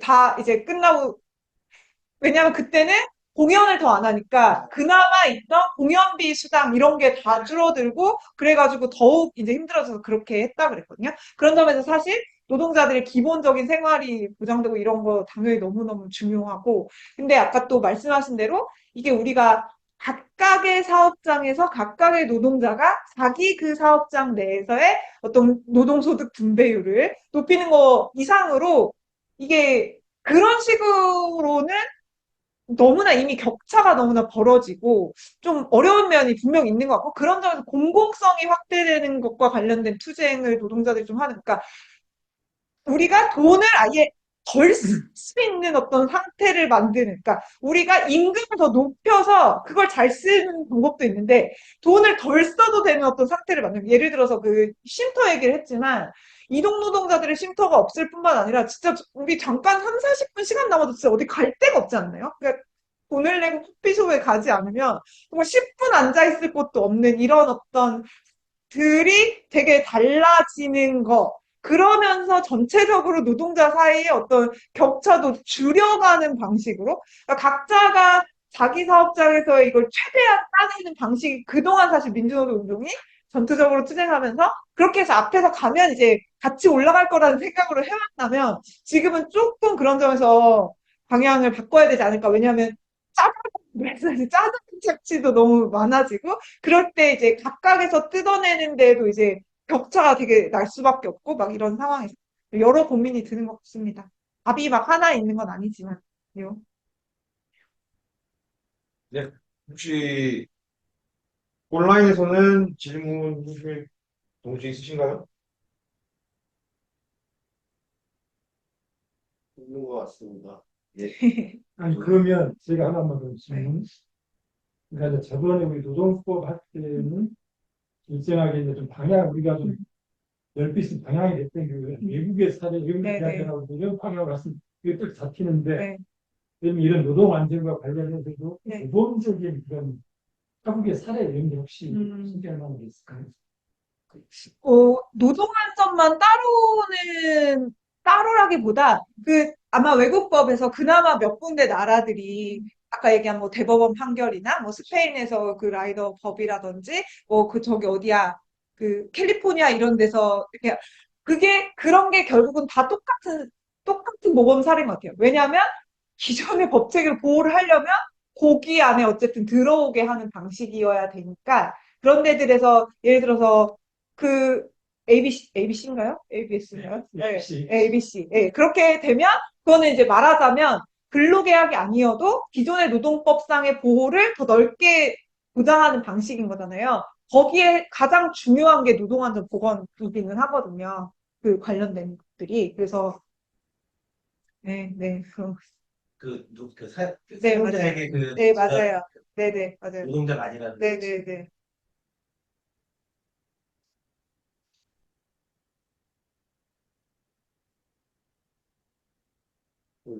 월담의 이민숙 동지가 네. 인사를 남겨주셨어요. 아, 네. 최민 동지 강의 잘 들었어요. 허리가 없어서 나갑니다.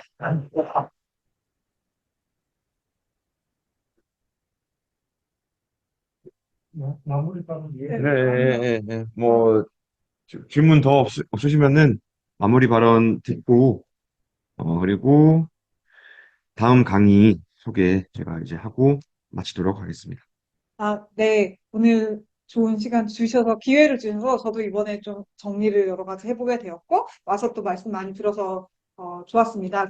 아까 잠깐 말씀드린 것처럼, 이제 지금 플랫폼 노동이 부딪히고 있는 문제는 다른 노동으로도 계속 확산될 것이라는, 그러니까 우리가 원하지 않는 방향으로 그런 점에서 우리가 같이 좀 잘 대응하고 싸워야 될 문제라고 생각하고, 그럴 때 노동안전보건의 어떤 특별한 다른 어떤 그게 있는 것은 아니고 같은 맥락에서 이 기존의 법 체계를 일하는 사람 모두에게 이 법적인 보장을 제공하는 거, 그러기 위해서 이윤을 가져가는 사람들 책임을 묻는 방식인데, 그럴 때 저는 여러 노동 법 중에서 그래도 예를 들어 산재보험에서 특보를 제일 먼저 한 어떤 이유와 맥락과 그런 게 있다고 생각하거든요. 안전보건이 확실히 제일 먼저 좀 뚫을 수 있는 부분 중에 하나라는 생각이 있어요. 그러니까 너무나 직관적이고 본능적이고 그런 점에서 같이 좀 잘 이렇게 어떤 전방의 노안실의 어떤 일이 아니라, 예, 우리 노동자들이 같이